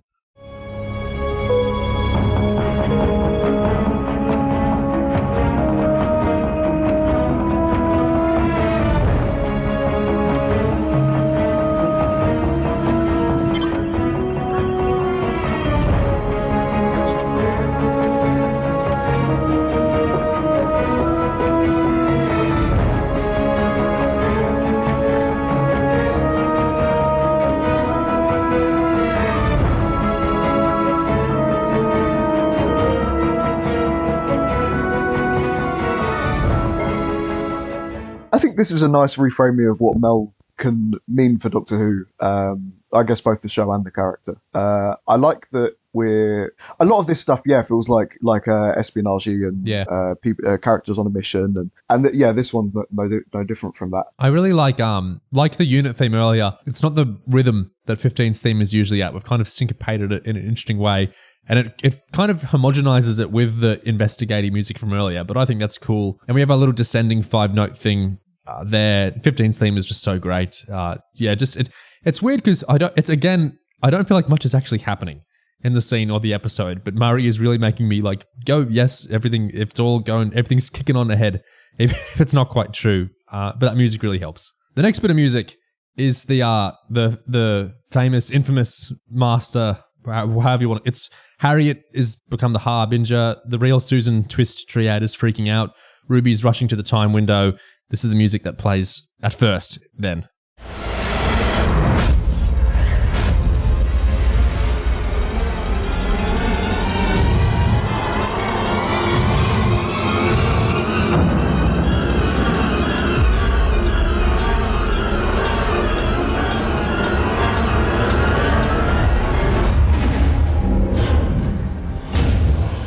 Yeah, I mentioned this earlier. The master theme has a great tension rising sound, but I think in this case it's nothing more than that. I think what I wonder about, I suppose, and maybe it would have been a bit of a pain in the arse to fool around with some of the musical layers to this, but it's the trumpet in the background. You know what I'm referring to there? That's the bit that reminds me of the master in particular. I know that I would, as a fan of the show and as a fan of Marigold's work, I would still associate that piece of music with the master. But had it not been for that, I imagine like me, you had a sensation of, oh God, no, not this. when you Yes, exactly. On hearing this, not this, please, not this. And so, I was, surprising, that Murray would choose to go with this. Surprising that he would not separate the bit of the music that I would associate with the master from this bit of music. But having said that, it is it's a great tension rising sound, and I think that's the point of it. You go ahead. It's hard to tell because there is no Series 10 soundtrack as of July 2024. But I'm pretty sure that's a scoop, like a direct scoop from the ending of World Enough and Time. I think it's literally the same like audio that they've just like dragged in there. I love disguises. Do you still like disguises? Of course, they are rather necessary when you happen to be someone's former prime minister. But I know, like Murray has talked before about he tries to make there a reason. Like sometimes he just wants to use a bit of music because he feels like sonically it fits well, but he tries to like wank into like an actual reason for something to be there, but he doesn't always because it's a squillion hours of music for a squillion hours of television he's doing. Sometimes something just works. Like the 60th using music from Last Christmas is like, especially people like us, we can squint and we can go, well, of course it makes sense. He's clearly blah, blah, blah. But I think a ton of the time he's not, but he's like aware and happy that fans will kind of read into that for him. But sometimes I think it's just sonically something works. And I think the sense of dread and worry from that kind of mastery music fits the scene, but it's so iconic because the ending of World Enough and Time and, scenes from 2007 Doctor Who are very, very iconic and rewatched a lot. So it's kind of, I wonder if like RTD was thinking, are people going to get misled? Because he seems really into misleading this year. Maybe he even wanted like that moment of you wondering, oh, was it the master? Perhaps. Just kind of fake you out before the Sutek reveal. I don't know. Yeah, that really may be true. We'll never know, I suppose. My gut dropped a bit thinking, oh God, he's not actually bringing the master. Yeah, mine too. I had the exact same. Yeah. Which I don't think was the intended reaction, but yeah. I think interestingly, the Satan Pit has a lot of similar sounds to this. It's not the same sound because that's reserved for, and I don't think that piece of music had been composed yet. That was for Series 3 in 2007. But the Satan Pit has similar kind of high pitched tension building, the kind of rising kind of stuff. Murray uses it a lot, I suppose, but especially with Rusty Davies Doctor Who. So I think it's interesting to kind of draw the association there between that and the Satan Pit, because there's a lot that and we'll get into this with Empire, I suppose, that Murray's toying with between the Beast and Sutek. There's a bit of music I think is from, not this bit of music, but there's another bit of music I think is from, not directly, not the way, I think that audio is actually scooped from Series 10 there. There's a bit of music I think is alluding to Series 2, but not the next bit. The next bit of music is the chant from when we're building up to there's Incensor, the god of all that bullshit, as we're building up to the Sutek reveal. Let's listen to that.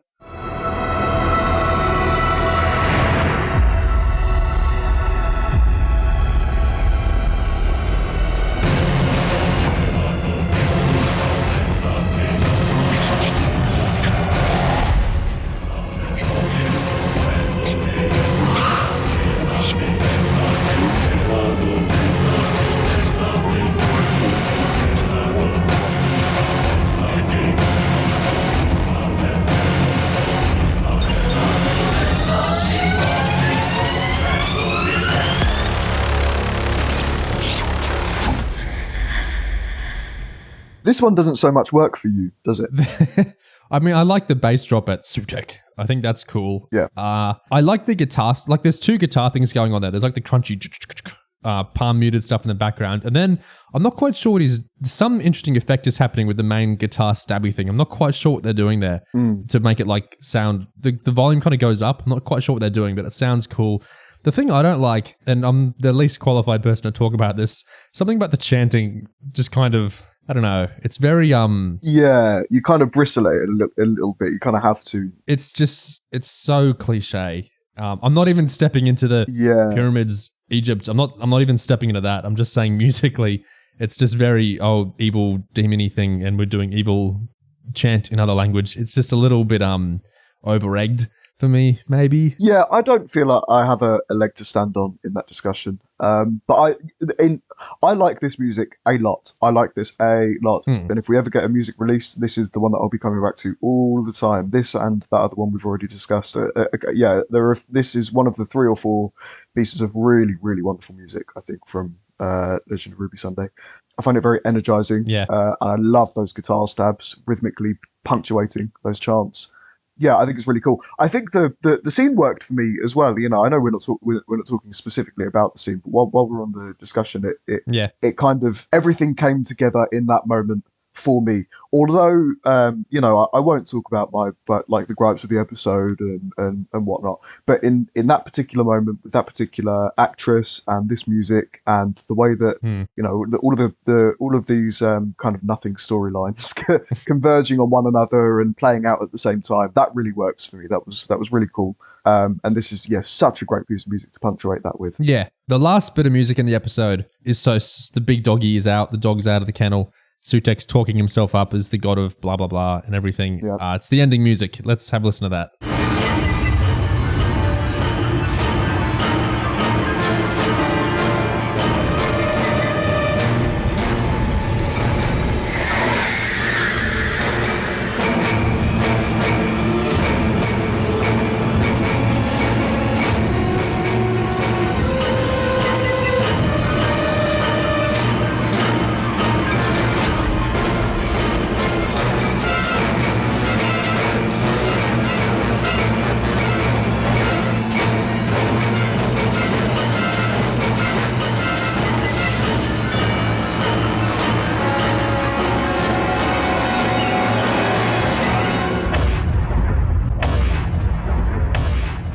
Bit busy, that one, isn't it? I like it, but it's not pleasant to listen to, is it? No, it's classic Murray Gold, isn't it? It's very finale, cliffhanger, bombast. Yeah. He does this a lot. It's tried and true. So, I like it. It's part of the course. Irregular trumpet stuff. I like the bells. It's very cheesy, but it's just so evil and big and dramatic. Yeah. Cheesy and evil are definitely 2 words for this. Yeah, it's serviceable. I think, I will say that. I think that it's a shame for, I will say it. I think it's a shame for Murray Gold to continue to kind of to use this stuff now. I can see why it would work I can see why it works for a Russell T Davies finale. I can see why it works for his Doctor Who. But I don't think I think it's something that might have been best left in the 2005 to 2022 series. Is that fair to say? I don't disagree, but what do you mean? What about it rings as like outdated to you? Does it feel tired to you? Like you've heard a lot of this before? Yeah, I guess it's tired, but I don't know that it can't be tiredness strictly because there's a lot of Murray Gold stuff that has been used many times before since 2005 or prior, which I love. Is it exhausting? Yeah, perhaps it is exhausting Because I find this kind of exhausting. Yeah. Yeah, it's a bit. Actually, maybe here. I think here's what it is. I think it's a bit. It's like easy. It's like Murray Gold on easy mode, Murray Gold on kind of autopilot mode, which I get in this case, but it's a bit. There's not much where. Yeah, this is what it is. Where there's lots of substance and lots of really new cool stuff that is happening in this finale for Murray Gold specifically. This is not new or particularly cool. Well, I think on that, I'm pretty sure this music is from Impossible Planet Satan Pit. If you go watch those episodes again, there's music very similar to this, and I think it is an allusion, or at least Murray like reusing the idea. Yeah, it definitely is. Which makes sense, not just because of Gabriel Wolf and it's a big demony thing. It makes sense to use this sort of music. Like if you go on YouTube and like look at the Satan Pit ending where like Rose shoots Toby out of the thing, you've got very similar music playing there.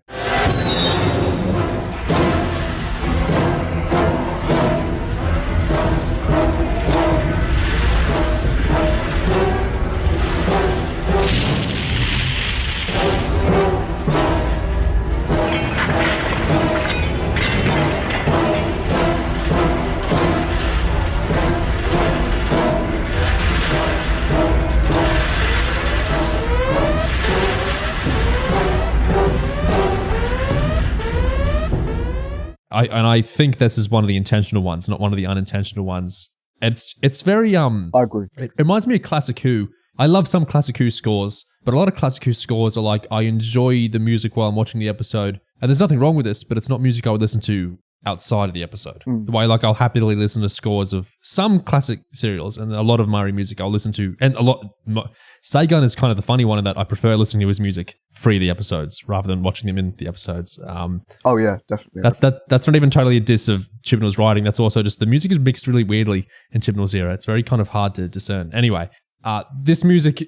Like while we're sorry, just one thing. While you mentioned Classic Who, there was one thing that I don't know about you that I was really looking forward to, or really hoping for in this episode was kind of allusions to, and I know Pyramids music. Exactly. I was I've already said that this is not strictly something that Murray Gold tends to do, but I was hoping for just some kind of allusion to that really brilliant music, which is I think it's a shame to not to have utilized that because it's so good. It's funny because Pyramids has actually really iconic music for the villain. Like I can remember that in my head now, the organ music. I guess partly because it's textual as well. Ibrahim, not this Ibrahim, the old Ibrahim playing like the music on the organ as the Scarman servitor comes through.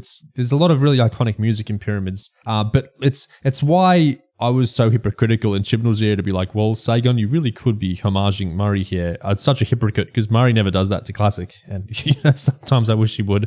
Yeah. Total hypocrisy there. I would never expect Murray to homage Classic, but of course it would be nice. In an episode like this, sure. Yeah, it would be nice, especially in this case where the music, understandably, in a lot of cases, maybe the music from the 70s, 80s is not so ripe for remixing into contemporary Doctor Who. But I think in this case, it really was. It was really kind of begging for it. So it's a shame to lose that. But this is good music, I guess. I don't know if you watched it, but the 2024 wraparound, the Tales of the TARDIS, Benjamin Cook recut of Pyramids, Sam Watts, the Sarah Jane Adventures composer, did some new music like for the Shooty Millie scenes, and he kind of he wrote music that would like play in the opening scene or the closing scene and would kind of lead into the original score of Pyramids, which I was really impressed by. He really tried to do a coherent kind of thing with putting his music leading into the old music. And then Benjamin Cook's edit, he's like, they're using different bits of music. I think he's using some bits of music from the, there was a score album that's not the music directly from Pyramid. It's the Pyramids of, how to explain this? There was an album that came out in the Tom Baker era. It's not the actual music extracted from the episodes. It's like a new playing of the music, but it's got the Pyramids of Mazu music in it. Some of that is used in the Benjamin Cook edit, if my ears were right. Oh, wow. And there's like Legopolis music in there and stuff. It's like a whole it's very interesting musically what that 2024 edit of Pyramids does. So it can be done doing a modern score that kind of leads into Pyramids-y things. Oh, that's really cool. Yeah, I kind of shirked that Pyramids of Mars remaster. So yeah, maybe I will check that out at least. Yeah. It's worth for the music. Yeah. There's Benjamin Cook even does like a musical gag. I won't spoil it if you haven't heard it, but he does. If you've watched Classic Who, you'll understand like a kind of joke he's making and some music he's dropping in at a certain scene, which is pretty cool because we're the only sorts of people that can appreciate something like that. Also, one other thing with that Empire music I don't like is the to be continued thing. It sounds like they've just like slowed it down really roughly. I'm hearing like sound. Oh god, yeah. Artifacts in like the like it doesn't sound good. It sounds like it's gone wrong. Yeah, it's strange, isn't it?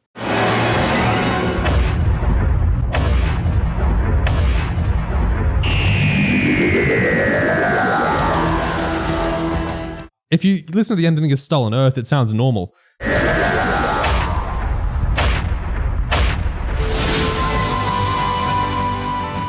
But it sounds like there's some kind of audio glitch or something. It sounds gross. It's such a nitpick, but yeah. Well, it's really bizarre. I think it. Well, no, it's not really a nitpick, is it? Because it ties itself in to the entire episode. So it's actually quite like a vital bit of sound design. Yeah, gone wrong. Really weird because in the Stolen Earth they kind of use that same ultra climactic bombastic effect, and but it doesn't sound stretched or anything. It's just bush bush bush. But it doesn't. Yeah, it sounds it works effectively, and in this case, it does sound stretched, and it sounds rough. I'm sure Murray could have just done 3 gongs or something to like have if there was some struggles with the audio. I don't know what happened. Yeah, I don't. Yeah, I just don't know what happened there. I did wonder, watching that. I never liked, when Russell T Davies did that anyway. It's so wanky. But I really don't like it. Yeah. That does us for the Legend music. Do you have any final thoughts on Legend of Ruby Sunday's music? I would. Yeah. Let me just say that for all of the kind of the shit talking that I've done, I really really thoroughly enjoyed this episode. The music. Yes, the music of this episode. The Murray Gold of this episode was he really turned up for this episode. Yeah.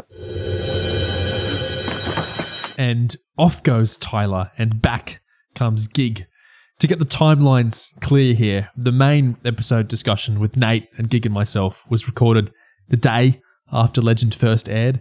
That music discussion with Tyler was recorded after the finale Empire of Death had aired, but of course it was just focused on Legend's music, not anything from the finale.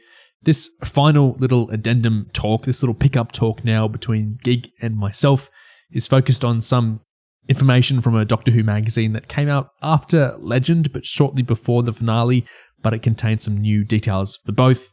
So we recorded this after the finale aired, but again, of course, not touching anything to do with Empire, only touching Legend-specific stuff like the Sutek reveal, aka RTD's best cliffhanger ever. I don't know if I go that far. So in this article on the finale episodes, the magazine is going, how happy was Doctor Who showrunner Russell T Davies, who wrote the episode and season finale Empire of Death, when he realised that Sutek is a homophone of Sutek? Russell says, I was absolutely delighted, but I've had that in mind for years. It's one of those little puns. Sutek. What a coincidence that one of Doctor Who's greatest villains, the second syllable of his name is Tech. The world has caught up with that. You'd be mad if you didn't do the pun. I mean, yeah, it's like we referenced earlier in this discussion. This is something that Lawrence Miles thought of as a joke. And when you say the world has caught up with that, I mean, how long ago did Laws come up with that joke? I mean, Tech, it's not that recent of a thing, so it's not like Tech was invented like last year. It's okay. I would question the enormous relevance of that, especially considering the episode doesn't really delve into the tech side at all, like the technology aspect. It's like it's a very sketched in sort of thing with no particular consequences. The other little tidbit here is to do with the other reveal at the end of the episode. So all the Susan, I guess it's kind of the same reveal, the Susan twist stuff. So the magazine says, in Russell's first draft of the episode, working title Chrysalis, the Doctor and Ruby encountered even more iterations of the mysterious woman. In a pre-title sequence cut from later drafts of the script, Susan would have played a nanny in Pennsylvania in 1946, pushing a pram through a park past Albert Einstein, and singer, actor, and civil rights activist Paul Robeson. Everywhere we go, the same woman, everywhere in time and space, observes the Doctor, ignoring Einstein and Robeson so he can spy on the nanny. And right now she's human. Next scene, the woman is the one who waits, a blue-skinned waitress, 100% Slugma, serving the Doctor and Ruby in an alien diner. Hide and ho, hope you're enjoying your tasty Bob Dogs, Susan would have said. We've got pop new shaken makers in boozleberry flavours, only 15 Hoffenpie. Thankle dankle you, replies the Doctor, but we're boofy, have a nicely daily do. Then she's human again, an astronaut venturing outside her space rocket on the bleak, craggy surface of an alien world. Not a pop shake, Bob Dog, or fruity skaloo in sight. Stood on an outcrop, this spacesuited Susan addresses the natives, a colony of giant bipedal ants, all jostling and chittering excitedly. I bring greetings to the Zarbi of Vortis, she declares. Greetings from the Earth Imperium of the Emperor Horatio. This opening sequence was cut from the script, but Susan Twist is more than satisfied with the myriad characters she did get to inhabit. This is pretty much exactly what we talked about with Nate when we were speculating, was something cut from the start? What might the the intro we thought would be Roswell. Actually, it was just, another Susan Twist appearance. Very kind of predictable at this point, given how the episode starts. And yeah, the cut pre-titles was always going to be something like that. Yeah. And I have to disagree with Nate here, because Nate thought that, anything would be better. Just putting anything at the start of the episode would be better than just starting with the Doctor arriving at unit. But I'm not convinced, to be honest, that having the Susan Twist montage at the start would really fix any of the issues with the episode, or really fix any of the issues with it, like the Susan thing, the recurring Susan Twist thing, that is, as a plot hook. Because I just think it, as a impetus or a motivation for the Doctor to come to unit and start the story, wanting to help Ruby find her mum is one thing, because that has emotional connections to Ruby, and the Doctor has an emotional connection to Ruby, so it's tied to both of them.